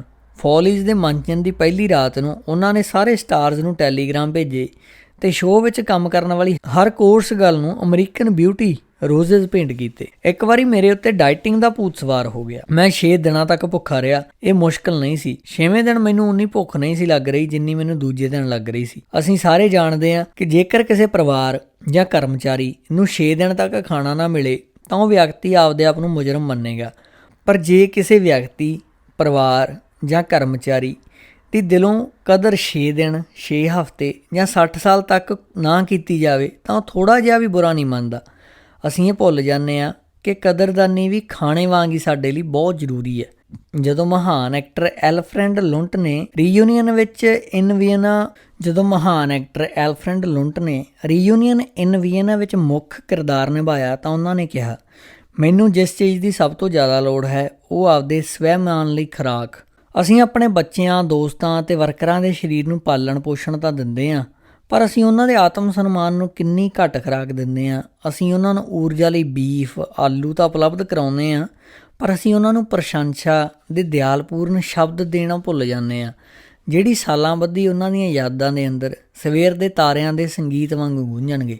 ਪੌਲ ਹਾਰਵੇ ਨੇ ਆਪਣੇ ਇੱਕ radio broadcast the rest of the story ਵਿੱਚ ਇਹ ਦੱਸਿਆ ਕਿ ਕਿਵੇਂ ਸੱਚੀ ਪ੍ਰਸ਼ੰਸਾ ਕਿਸੇ ਇਨਸਾਨ ਦੀ ਜ਼ਿੰਦਗੀ ਬਦਲ ਸਕਦੀ ਹੈ। ਕਈ ਸਾਲ ਪਹਿਲਾਂ ਡੈਟਰੋਇਡ ਦੀ ਇੱਕ ਟੀਚਰ ਨੇ ਸਟੈਵੀ ਮੌਰਿਸ ਨੂੰ ਕਿਹਾ ਕਿ ਉਹ ਕਲਾਸਰੂਮ ਵਿੱਚ ਗਵਾਚ ਗਏ ਚੂਹੇ ਨੂੰ ਤਲਾਸ਼ਣ ਵਿੱਚ ਉਸਦੀ ਮਦਦ ਕਰੇ। ਤੁਸੀਂ ਇਸ ਗੱਲ ਉੱਤੇ ਗੌਰ ਕਰੋ। ਉਸਨੇ ਇਸ ਗੱਲ ਦੀ ਪ੍ਰਸ਼ੰਸਾ ਕੀਤੀ ਕਿ ਪ੍ਰਕਿਰਤੀ ਨੇ ਭਲੇ ਹੀ ਸਟੈਵੀ ਨੂੰ ਅੱਖਾਂ ਨਹੀਂ ਸਨ ਦਿੱਤੀਆਂ, ਪਰ ਇਸ ਦੇ ਉਲਟ ਸਟੈਵੀ ਨੂੰ ਸੁਣਨ ਦੀ ਅਦਭੁਤ ਸ਼ਕਤੀ ਕੁਦਰਤ ਨੇ ਪ੍ਰਦਾਨ ਕੀਤੀ ਹੈ। ਸਟੈਵੀ ਅੰਦਰ ਇਹੋ ਜਿਹਾ ਕੁਝ ਸੀ ਜਿਹੜਾ ਉਸ ਕਲਾਸ ਵਿੱਚ ਕਿਸੇ ਹੋਰ ਕੋਲ ਨਹੀਂ ਸੀ, ਪਰੰਤੂ ਦਰਅਸਲ ਇਹ ਪਹਿਲੀ ਵਾਰ ਸੀ ਜਦੋਂ ਕਿਸ ਨੇ ਉਸਦੀ ਸੁਣਨ ਦੀ ਸ਼ਕਤੀ ਲਈ ਸਟੈਵੀ ਦੀ ਤਾਰੀਫ ਕੀਤੀ ਸੀ। ਹੁਣ ਸਾਲਾਂ ਬਾਅਦ ਸਟੈਵੀ ਮੰਨਦੇ ਹਨ ਕਿ ਪ੍ਰਸ਼ੰਸਾ ਇੱਕ ਨਵੇਂ ਜੀਵਨ ਦੀ ਆਰੰਭਤਾ ਸੀ। ਉਸ ਘਟਨਾ ਤੋਂ ਬਾਅਦ ਉਹਨਾਂ ਨੇ ਆਪਣੀ ਸੁਣਨ ਦੀ ਕਲਾ ਨੂੰ ਵਿਕਸਿਤ ਕੀਤਾ ਤੇ ਸਟੈਵੀ ਵੰਡਰ ਦੇ ਸਟੇਜ ਨਾਮ ਨੂੰ ਅਪਣਾ ਕੇ ਉਹ 70ਵਿਆਂ ਦੇ ਦਹਾਕੇ ਦੇ ਮਹਾਨ ਪੌਪ ਸਿੰਗਰ ਤੇ ਗੀਤਕਾਰ ਬਣ ਗਏ। ਕਈ ਪਾਠਕ ਇਹਨਾਂ ਸ਼ਬਦਾਂ ਨੂੰ ਪੜ੍ਹਨ ਵੇਲੇ ਇਹ ਸੋਚ ਰਹੇ ਹੋਣਗੇ, ਚੰਗਾ, ਚਾਪਲੂਸੀ, ਮੱਖਣਬਾਜੀ, ਮੈਂ ਇਹਨਾਂ ਦਾ ਇਸਤੇਮਾਲ ਕਰਕੇ ਵੇਖਿਆ ਹੈ। ਸਿਆਣੇ ਲੋਕਾਂ ਸਾਹਮਣੇ ਇਹ ਤਰੀਕੇ ਕੰਮ ਨਹੀਂ ਆਉਂਦੇ। ਸਹੀ ਗੱਲ ਹੈ, ਚਾਪਲੂਸੀ ਸਿਆਣੇ ਲੋਕਾਂ ਸਾਹਮਣੇ ਸਫਲ ਨਹੀਂ ਹੁੰਦੀ। ਇਹ ਉਥਲੀ, ਸਵਾਰਥੀ ਤੇ ਝੂਠੀ ਹੁੰਦੀ ਹੈ। ਇਸ ਨੂੰ ਅਸਫਲ ਹੋਣਾ ਹੀ ਚਾਹੀਦਾ ਹੈ ਤੇ ਇਹ ਅਸਫਲ ਹੀ ਹੁੰਦੀ ਹੈ। ਉਸ ਤਰ੍ਹਾਂ ਕਈ ਲੋਕ ਤਾਂ ਤਾਰੀਫ ਦੇ ਇੰਨੇ ਭੁੱਖੇ ਹੁੰਦੇ ਹਨ ਕਿ ਚਾਪਲੂਸੀ ਨੂੰ ਵੀ ਤਾਰੀਫ ਸਮਝ ਕੇ ਉਸ ਨੂੰ ਨਿਗਲ ਲੈਂਦੇ ਹਨ। ਠੀਕ ਉਸੇ ਤਰ੍ਹਾਂ ਜਿਵੇਂ ਭੁੱਖ ਨਾਲ ਮਰਦਾ ਆਦਮੀ ਘਾਹ ਤੇ ਕੀੜੇ ਮਕੌੜਿਆਂ ਨੂੰ ਖਾ ਲੈਂਦਾ। ਮਹਾਰਾਣੀ ਵਿਕਟੋਰੀਆ ਨੂੰ ਵੀ ਚਾਪਲੂਸੀ ਪਸੰਦ ਸੀ। ਪ੍ਰਧਾਨ ਮੰਤਰੀ ਬੈਂਜਾਮਿਨ ਡਿਜ਼ਰਾਇਲੀ ਨੇ ਵੀ ਇਹ ਸਵੀਕਾਰ ਕੀਤਾ ਕਿ ਉਹ ਮਹਾਰਾਣੀ ਦੀ ਚਾਪਲੂਸੀ ਕਰਿਆ ਕਰਦੇ ਸਨ। ਉਹਨਾਂ ਦੇ ਸ਼ਬਦਾਂ ਵਿੱਚ ਉਹ ਵੱਡੇ ਚਮਚੇ ਨਾਲ ਮੱਖਣ ਲਾਇਆ ਕਰਦੇ ਸਨ। ਪਰੰਤੂ ਡਿਜ਼ਰਾਇਲੀ ਬ੍ਰਿਟੇਨ ਦੇ ਸਭ ਤੋਂ ਪੋਚਵੇਂ ਮਾਹਰ ਅਤੇ ਸੁਚੱਜੇ ਵਿਅਕਤੀਆਂ ਵਿੱਚੋਂ ਇੱਕ ਸਨ। ਉਹ ਇਸ ਕਲਾ ਵਿੱਚ ਜੀਨੀਅਸ ਸਨ। ਜਿਹੜੀ ਚੀਜ਼ ਉਹਨਾਂ ਲਈ ਕੰਮ ਕਰ ਗਈ ਜ਼ਰੂਰੀ ਨਹੀਂ ਉਹ ਤੁਹਾਡੇ ਅਤੇ ਮੇਰੇ ਲਈ ਵੀ ਕੰਮ ਕਰ ਜੇ। ਲੰਮੇ ਸਮੇਂ ਵਿੱਚ ਚਾਪਲੂਸੀ ਨਾਲ ਤੁਹਾਨੂੰ ਫਾਇਦਾ ਘੱਟ ਅਤੇ ਨੁਕਸਾਨ ਜ਼ਿਆਦਾ ਹੀ ਹੁੰਦਾ। ਚਾਪਲੂਸੀ ਖੋਟਾ ਸਿੱਕਾ ਹੈ। ਜੇਕਰ ਤੁਸੀਂ ਇਸ ਨੂੰ ਅਸਲ ਸਿੱਕੇ ਵਾਂਗ ਬਾਜ਼ਾਰ ਵਿੱਚ ਚਲਾਉਣ ਦੀ ਕੋਸ਼ਿਸ਼ ਕਰੋਗੇ ਤਾਂ ਤੁਸੀਂ ਪਰੇਸ਼ਾਨੀ ਵਿੱਚ ਪੈ ਸਕਦੇ ਹੋ। ਪ੍ਰਸ਼ੰਸਾ ਅਤੇ ਚਾਪਲੂਸੀ ਵਿੱਚ ਕੀ ਫ਼ਰਕ ਹੈ? ਇਸ ਦਾ ਜਵਾਬ ਬਹੁਤ ਆਸਾਨ ਹੈ। ਇੱਕ ਸੱਚੀ ਹੁੰਦੀ ਹੈ, ਦੂਜੀ ਝੂਠੀ। ਇੱਕ ਦਿਲੋਂ ਨਿਕਲਦੀ ਹੈ, ਦੂਜੀ ਦੰਦਾਂ 'ਚੋਂ। ਇੱਕ ਬਿਨਾਂ ਸਵਾਰਥ ਤੋਂ ਹੁੰਦੀ ਹੈ, ਦੂਜੀ ਸਵਾਰਥ ਕਾਰਨ। ਇੱਕ ਦੀ ਹਰ ਥਾਂ ਸ਼ਲਾਘਾ ਹੁੰਦੀ ਹੈ, ਦੂਜੀ ਦੀ ਹਰ ਥਾਂ ਨਿੰਦਾ। ਮੈਂ ਮੈਕਸੀਕੋ ਸਿਟੀ ਦੇ ਇੱਕ ਪੈਲਸ ਵਿਖੇ ਹਾਲ ਵਿੱਚ ਮੈਕਸੀਕਨ ਹੀਰੋ ਜਨਰਲ ਅਲਵਾਰੋ ਐਬਰੇਗੋਨ ਦੀ ਮੂਰਤੀ ਦੇਖੀ। ਉਹ ਮੂਰਤੀ ਹੇਠਾਂ ਜਨਰਲ ਦੇ ਫਲਸਫੇ ਦੇ ਸਿਆਣਪ ਨਾਲ ਭਰਪੂਰ ਸ਼ਬਦ ਲਿਖੇ ਹੋਏ ਸਨ। ਆਪਣੇ ਉੱਤੇ ਹਮਲਾ ਕਰਨ ਵਾਲੇ ਵੈਰੀਆਂ ਕੋਲੋਂ ਨਾ ਡਰੋ, ਬਲਕਿ ਉਹਨਾਂ ਦੋਸਤਾਂ ਕੋਲੋਂ ਡਰੋ ਜਿਹੜੇ ਤੁਹਾਡੀ ਚਾਪਲੂਸੀ ਕਰਦੇ ਹੋਣ। ਨਹੀਂ, ਮੈਂ ਤੁਹਾਨੂੰ ਚਾਪਲੂਸੀ ਕਰਨ ਨੂੰ ਨਹੀਂ ਕਹਿ ਰਿਹਾ। ਮੈਂ ਤਾਂ ਬਿਲਕੁਲ ਅੱਡ ਦੀ ਗੱਲ ਕਰ ਰਿਹਾ ਹਾਂ। ਮੈਂ ਤੁਹਾਨੂੰ ਇੱਕ ਨਵੀਂ ਜ਼ਿੰਦਗੀ ਸ਼ੁਰੂ ਕਰਨ ਲਈ ਕਹਿ ਰਿਹਾ ਹਾਂ। ਮੈਨੂੰ ਦੁਹਰਾਉਣ ਦਿਓ। ਮੈਂ ਤੁਹਾਨੂੰ ਇੱਕ ਨਵੀਂ ਜ਼ਿੰਦਗੀ ਸ਼ੁਰੂ ਕਰਨ ਲਈ ਕਹਿ ਰਿਹਾ ਹਾਂ। ਕਿੰਗ ਜਾਰਜ 5ਵੇਂ ਨੇ ਬਕਿੰਗਮ ਪੈਲਸ ਵਿੱਚ ਆਪਣੀ ਸਟੱਡੀ ਦੀ ਦੀਵਾਰ ਉੱਤੇ 6 ਸੂਤਰ ਵਾਕ ਲਗਾ ਰੱਖੇ ਸਨ। ਇਹਨਾਂ ਵਿੱਚੋਂ ਇੱਕ ਵਾਕ ਸੀ, ਮੈਨੂੰ ਇਹ ਨਾ ਸਿਖਾਓ ਕਿ ਨਾ ਤਾਂ ਮੈਂ ਕਿਸੇ ਦੀ ਝੂਠੀ ਤਾਰੀਫ ਕਰਾਂ ਤੇ ਨਾ ਹੀ ਕਿਸੇ ਦੀ ਝੂਠੀ ਤਾਰੀਫ ਸੁਣਨ ਲਈ ਉਤਸਕ ਰਵਾਂ। ਇਹੀ ਚਾਪਲੂਸੀ ਦਾ ਅਰਥ ਹੈ, ਝੂਠੀ ਤਾਰੀਫ। ਮੈਂ ਇੱਕ ਵਾਰੀ ਚਾਪਲੂਸੀ ਦੀ ਪਰਿਭਾਸ਼ਾ ਪੜ੍ਹੀ ਸੀ ਜਿਹੜੀ ਦੁਹਰਾਉਣ ਲਾਇਕ ਹੈ। ਚਾਪਲੂਸੀ ਸਾਹਮਣੇ ਵਾਲੇ ਨੂੰ ਉਹੀ ਦੱਸਣਾ ਹੈ ਜਿਹੜੀ ਉਹ ਆਪਣੇ ਬਾਰੇ ਸੋਚਦਾ ਹੈ। ਤੁਸੀਂ ਭਾਵੇਂ ਜਿਹੜੀ ਭਾਸ਼ਾ ਦਾ ਇਸਤੇਮਾਲ ਕਰ ਲਓ।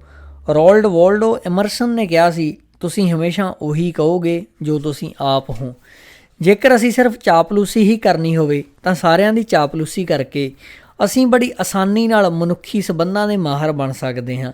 ਜਦੋਂ ਅਸੀਂ ਕਿਸੇ ਨਿਸ਼ਚਿਤ ਸਮੱਸਿਆ ਬਾਰੇ ਨਹੀਂ ਸੋਚ ਰਹੇ ਤਾਂ ਅਸੀਂ ਆਪਣੇ ਖਾਲੀ ਸਮੇਂ ਦੇ 95% ਵਕਤ ਵਿੱਚ ਅਸੀਂ ਆਪਣੇ ਆਪ ਬਾਰੇ ਸੋਚ ਰਹੇ ਹੁੰਦੇ ਹਾਂ। ਜੇਕਰ ਅਸੀਂ ਆਪਣੇ ਆਪ ਬਾਰੇ ਸੋਚਣਾ ਥੋੜ੍ਹਾ ਘਟਾ ਦਈਏ ਅਤੇ ਦੂਜੇ ਵਿਅਕਤੀਆਂ ਦੀ ਚੰਗਿਆਈ ਬਾਰੇ ਸੋਚਣ ਲੱਗ ਜਾਈਏ ਤਾਂ ਸਾਨੂੰ ਚਾਪਲੂਸੀ ਦੀ ਲੋੜ ਹੀ ਨਹੀਂ ਪਵੇਗੀ, ਜਿਸ ਨੂੰ ਪਹਿਲੀ ਹੀ ਨਜ਼ਰ ਅੰਦਰ ਅਕਸਰ ਮੂੰਹ ਵਿੱਚੋਂ ਕੱਢਣ ਤੋਂ ਪਹਿਲਾਂ ਪਛਾਣਿਆ ਜਾ ਸਕਦਾ ਹੈ ਅਤੇ ਜਿਹੜੀ ਬਹੁਤ ਸਵੱਲੀ ਅਤੇ ਝੂਠੀ ਲੱਗਦੀ ਹੈ। ਅਜੋਕੀ ਦੁਨੀਆ ਅੰਦਰ ਸੱਚੀ ਤਾਰੀਫ ਬਿਰਲੀ ਹੋ ਗਈ। ਨਾ ਜਾਣੇ ਇਸ ਤਰ੍ਹਾਂ ਕਿਉਂ ਹੁੰਦਾ ਹੈ। ਅਸੀਂ ਵਧੀਆ ਨੰਬਰ ਲਿਆਉਣ ਅਤੇ ਆਪਣੇ ਪੁੱਤਰ ਜਾਂ ਧੀ ਦੀ ਸ਼ਲਾਘਾ ਕਰਨੀ ਅਕਸਰ ਭੁੱਲ ਜਾਂਦੇ ਹਾਂ, ਜਾਂ ਅਸੀਂ ਆਪਣੇ ਬੱਚਿਆਂ ਨੂੰ ਉਸ ਵੇਲੇ ਹੱਲਾਸ਼ੇਰੀ ਦੇਣ ਵਿੱਚ ਅਸਫਲ ਰਹਿੰਦੇ ਹਾਂ ਜਦੋਂ ਉਹ ਪਹਿਲੀ ਵਾਰੀ ਵਧੀਆ ਕੇਕ ਬਣਾਉਣ ਵਿੱਚ ਸਫਲ ਹੋਏ ਜਾਂ ਪੰਛੀਆਂ ਲਈ ਘਰ ਬਣਾਉਂਦੇ ਹਨ। ਬੱਚਿਆਂ ਨੂੰ ਆਪਣੇ ਮਾਂ-ਪਿਓ ਦੀ ਰੁਚੀ ਅਤੇ ਪ੍ਰਸ਼ੰਸਾ ਨਾਲ ਜਿਹੜਾ ਆਨੰਦ ਮਿਲਦਾ ਉਸ ਤੋਂ ਵੱਧ ਆਨੰਦ ਹੋਰ ਕਿਸੇ ਗੱਲ ਤੋਂ ਨਹੀਂ ਮਿਲਦਾ। ਅਗਲੀ ਵਾਰੀ ਜਦੋਂ ਤੁਸੀਂ ਆਪਣੇ ਕਲੱਬ ਵਿੱਚ ਵਧੀਆ ਖਾਣੇ ਦਾ ਆਨੰਦ ਲਓ ਤਾਂ ਰਸੋਈਏ ਤੱਕ ਇਹ ਸੁਨੇਹਾ ਜ਼ਰੂਰ ਭਜਵਾਓ ਕਿ ਖਾਣਾ ਬਹੁਤ ਵਧੀਆ ਬਣਿਆ ਸੀ। ਜਦੋਂ ਕੋਈ ਥੱਕਿਆ ਹੋਇਆ ਸੇਲਜ਼ਮੈਨ ਤੁਹਾਡੇ ਪ੍ਰਤੀ ਬਹੁਤ ਜ਼ਿਆਦਾ ਨਿਮਰਤਾ ਦਿਖਾਓ ਤਾਂ ਇਸ ਦਾ ਜ਼ਿਕਰ ਕਰਨਾ ਕਦੇ ਵੀ ਨਾ ਭੁੱਲੋ। ਹਰ ਪਾਦਰੀ, ਹਰ ਭਾਸ਼ਣ ਦੇਣ ਵਾਲਾ, ਹਰ ਸਾਰਵਜਨਿਕ ਵਕਤਾ ਜਾਣਦਾ ਹੈ ਕਿ ਜੇਕਰ ਸਰੋਤਿਆਂ ਦੀ ਭੀੜ ਵਿੱਚੋਂ ਇੱਕ ਵੀ ਵਿਅਕਤੀ ਤਾੜੀ ਨਾ ਮਾਰੇ ਜਾਂ ਤਾਰੀਫ ਨਾ ਕਰੇ ਤਾਂ ਕਿੰਨਾ ਮਾੜਾ ਲੱਗਦਾ ਅਤੇ ਉਤਸ਼ਾਹ ਵੀ ਘੱਟ ਜਾਂਦਾ। ਪ੍ਰੋਫੈਸ਼ਨਲਜ਼ ਉੱਤੇ ਵੀ ਜਿਹੜਾ ਲਾਗੂ ਹੁੰਦਾ ਉਹ ਆਫਿਸ, ਦੁਕਾਨਾਂ, ਫੈਕਟਰੀਆਂ ਦੇ ਵਰਕਰਾਂ, ਸਾਡੇ ਪਰਿਵਾਰਾਂ, ਦੋਸਤਾਂ ਉੱਤੇ ਦੁੱਗਣਾ ਲਾਗੂ ਹੁੰਦਾ। ਆਪਣੇ ਸਬੰਧਾਂ ਵਿੱਚ ਸਾਨੂੰ ਇਹ ਕਦੇ ਨਹੀਂ ਭੁੱਲਣਾ ਚਾਹੀਦਾ ਕਿ ਸਾਡੇ ਸੰਗੀ ਸਾਥੀ ਮਨੁੱਖ ਹਨ। ਉਹ ਸਾਰੇ ਤਾਰੀਫਾਂ ਦੇ ਭੁੱਖੇ ਵੀ ਹਨ। ਇਹੀ ਉਹ ਅਸਲ ਸਿੱਕਾ ਹੈ ਜਿਸ ਨੂੰ ਹਰ ਵਿਅਕਤੀ ਪਸੰਦ ਕਰਦਾ ਹੈ। ਆਪਣੇ ਹਰ ਦਿਨ ਦੀ ਯਾਤਰਾ ਵਿੱਚ ਕ੍ਰਿਤੀਗਤਾ ਦੀ ਚੰਗਿਆੜੀ ਦੀਆਂ ਦੋਸਤਾਨਾ ਗਾਡੀ ਰਾਹ ਛੱਡਣ ਦੀਆਂ ਕੋਸ਼ਿਸ਼ਾਂ ਕਰੋ। ਤੁਹਾਨੂੰ ਹੈਰਾਨੀ ਹੋਵੇਗੀ ਕਿ ਕਿਵੇਂ ਇਹ ਚੰਗਿਆੜੀ ਨਾਲ ਦੋਸਤੀ ਦੀਆਂ ਨਿੱਕੀਆਂ ਨਿੱਕੀਆਂ ਲੋਆਂ ਬਲ ਜਾਣਗੀਆਂ ਜਿਹੜੀਆਂ ਤੁਹਾਡੀ ਅਗਲੀਆਂ ਯਾਤਰਾਵਾਂ ਨੂੰ ਨਿੱਘ ਦੇਣਗੀਆਂ। ਨਿਊ ਫੇਅਰਫੀਲਡ, ਕਨੈਕਟਿਕਟ ਦੀ ਪਾਮੇਲਾ ਡੂਨਹੈਮ ਦੀਆਂ ਜ਼ਿੰਮੇਵਾਰੀਆਂ ਵਿੱਚੋਂ ਇੱਕ ਸੀ ਇੱਕ ਨਵੇਂ ਜੈਨੇਟਰ ਦੀ ਸੁਪਰਵਿਜ਼ਨ ਦੀ, ਜਿਸ ਦਾ ਕੰਮ ਕਾਫੀ ਖਰਾਬ ਸੀ। ਦੂਜੇ ਵਰਕਰ ਉਸ ਦਾ ਮਖੌਲ ਉਡਾਇਆ ਕਰਦੇ ਸਨ ਅਤੇ ਉਸ ਨੂੰ ਦੱਸਦੇ ਸਨ ਕਿ ਕਿੰਨਾ ਘਟੀਆ ਕੰਮ ਕਰ ਰਿਹਾ ਹੈ। ਇਹ ਬੜੀ ਭੈੜੀ ਗੱਲ ਸੀ। ਦੁਕਾਨ ਦਾ ਬਹੁਤ ਕੀਮਤੀ ਵਕਤ ਜਾਇਆ ਹੋ ਰਿਹਾ ਸੀ। ਪ੍ਰੇਮ ਨੇ ਇਸ ਵਰਕਰ ਨੂੰ ਪ੍ਰੇਰਿਤ ਕਰਨ ਲਈ ਕਈ ਤਰੀਕਿਆਂ ਨੂੰ ਅਜਮਾਇਆ ਪਰ ਕੋਈ ਫਾਇਦਾ ਨਹੀਂ ਹੋਇਆ। ਫਿਰ ਉਸਨੇ ਦੇਖਿਆ ਕਿ ਕਦੇ-ਕਦਾਈ ਉਹ ਕਿਸੇ ਕੰਮ ਨੂੰ ਬੜੇ ਵਧੀਆ ਢੰਗ ਨਾਲ ਕਰ ਲੈਂਦਾ ਸੀ। ਪ੍ਰੇਮ ਨੇ ਫੈਸਲਾ ਕੀਤਾ ਜਦੋਂ ਵੀ ਇਹੋ ਜਿਹਾ ਮੌਕਾ ਆਵੇਗਾ ਉਹ ਦੂਜੇ ਲੋਕਾਂ ਸਾਹਮਣੇ ਉਸ ਦੀਆਂ ਤਾਰੀਫਾਂ ਕਰੇਗੀ। ਇਸ ਤਰ੍ਹਾਂ ਕਰਨ ਤੋਂ ਬਾਅਦ ਸਾਰਿਆਂ ਨੇ ਦੇਖਿਆ ਹਰ ਦਿਨ ਉਸ ਦੇ ਕੰਮ ਵਿੱਚ ਸੁਧਾਰ ਹੁੰਦਾ ਗਿਆ। ਛੇਤੀ ਹੀ ਉਹ ਆਪਣਾ ਸਾਰਾ ਕੰਮ ਵਧੀਆ ਢੰਗ ਨਾਲ ਕਰਨ ਲੱਗ ਪਿਆ। ਹੁਣ ਸਾਰੇ ਲੋਕ ਉਸ ਦਾ ਸਨਮਾਨ ਕਰਦੇ, ਉਸ ਦੀ ਪ੍ਰਸ਼ੰਸਾ ਵੀ ਕਰਦੇ। ਸੱਚੀ ਪ੍ਰਸ਼ੰਸਾ ਨਾਲ ਪੋਜ਼ੀਟਿਵ ਨਤੀਜੇ ਆਉਂਦੇ ਹਨ, ਜਦੋਂ ਕਿ ਆਲੋਚਨਾ ਅਤੇ ਮਖੌਲ ਨਾਲ ਕੁਝ ਵੀ ਹੱਥ ਨਹੀਂ ਆਉਂਦਾ। ਲੋਕਾਂ ਨੂੰ ਠੇਸ ਪਹੁੰਚਾਉਣ ਨਾਲ ਉਹ ਕਦੇ ਵੀ ਨਹੀਂ ਬਦਲਦੇ, ਨਾ ਹੀ ਇਸ ਨਾਲ ਕੋਈ ਪੋਜ਼ੀਟਿਵ ਪ੍ਰਭਾਵ ਪੈਂਦਾ। ਇਸ ਲਈ ਇਹੋ ਜਿਹਾ ਵਿਵਹਾਰ ਕਰਨਾ ਵਿਅਰਥ ਹੁੰਦਾ ਹੈ। ਇੱਕ ਪੁਰਾਣੀ ਕਹਾਵਤ ਹੈ ਜਿਸ ਨੂੰ ਮੈਂ ਕੱਟ ਕੇ ਆਪਣੇ ਆਇਨੇ 'ਤੇ ਚਿਪਕਾ ਲਿਆ, ਜਿਸ ਨੂੰ ਮੈਂ ਰੋਜ਼ ਪੜ੍ਹਦਾ। ਮੈਂ ਇਸ ਰਾਹ ਉੱਤੇ ਸਿਰਫ ਇੱਕ ਵਾਰੀ ਹੀ ਚੱਲਾਂਗਾ, ਇਸ ਲਈ ਜੇਕਰ ਮੈਂ ਕੁਝ ਚੰਗਾ ਕਰ ਸਕਦਾ ਹਾਂ, ਜੇ ਕਿਸੇ ਇਨਸਾਨ ਦਾ ਕੁਝ ਭਲਾ ਕਰ ਸਕਦਾ ਹਾਂ, ਇਸ ਤਰ੍ਹਾਂ ਹੁਣੇ ਹੀ ਕਰਦਿਆਂ ਮੈਂ ਇਸ ਨੂੰ ਟਾਲਾਂਗਾ ਨਹੀਂ, ਨਜ਼ਰ ਅੰਦਾਜ਼ ਨਹੀਂ ਕਰਾਂਗਾ, ਕਿਉਂਕਿ ਮੈਂ ਦੁਬਾਰਾ ਇਸ ਰਾਹ ਉੱਪਰ ਨਹੀਂ ਮੁੜਾਂਗਾ। ਐਮਰਸਨ ਨੇ ਕਿਹਾ ਸੀ, ਹਰ ਵਿਅਕਤੀ ਮੇਰੇ ਤੋਂ ਕਿਸੇ ਨਾ ਕਿਸੇ ਗੱਲ ਵਿੱਚ ਬਿਹਤਰ ਹੁੰਦਾ ਹੈ। ਮੈਂ ਉਸ ਦੀ ਉਹ ਗੱਲ ਸਿੱਖ ਲੈਂਦਾ ਹਾਂ। ਜੇਕਰ ਇਹ ਐਮਰਸਨ ਬਾਰੇ ਸਹੀ ਹੈ ਤਾਂ ਸਾਡੇ ਅਤੇ ਤੁਹਾਡੇ ਬਾਰੇ ਵੀ ਤਾਂ 1000 ਗੁਣਾ ਜ਼ਿਆਦਾ ਸਹੀ ਹੈ। ਅਸੀਂ ਆਪਣੀਆਂ ਉਪਲਬਧੀਆਂ, ਆਪਣੀਆਂ ਇੱਛਾਵਾਂ ਬਾਰੇ ਸੋਚਣਾ ਛੱਡ ਦਈਏ। ਅਸੀਂ ਚਾਪਲੂਸੀ ਨੂੰ ਭੁੱਲ ਜਾਈਏ, ਇਮਾਨਦਾਰੀ ਨਾਲ ਸੱਚੀ ਪ੍ਰਸ਼ੰਸਾ ਕਰੀਏ, ਦਿਲ ਖੋਲ੍ਹ ਕੇ ਤਾਰੀਫ ਕਰੀਏ ਅਤੇ ਮੁਕਤ ਕੰਠ ਨਾਲ ਸ਼ਲਾਘਾ ਕਰੀਏ।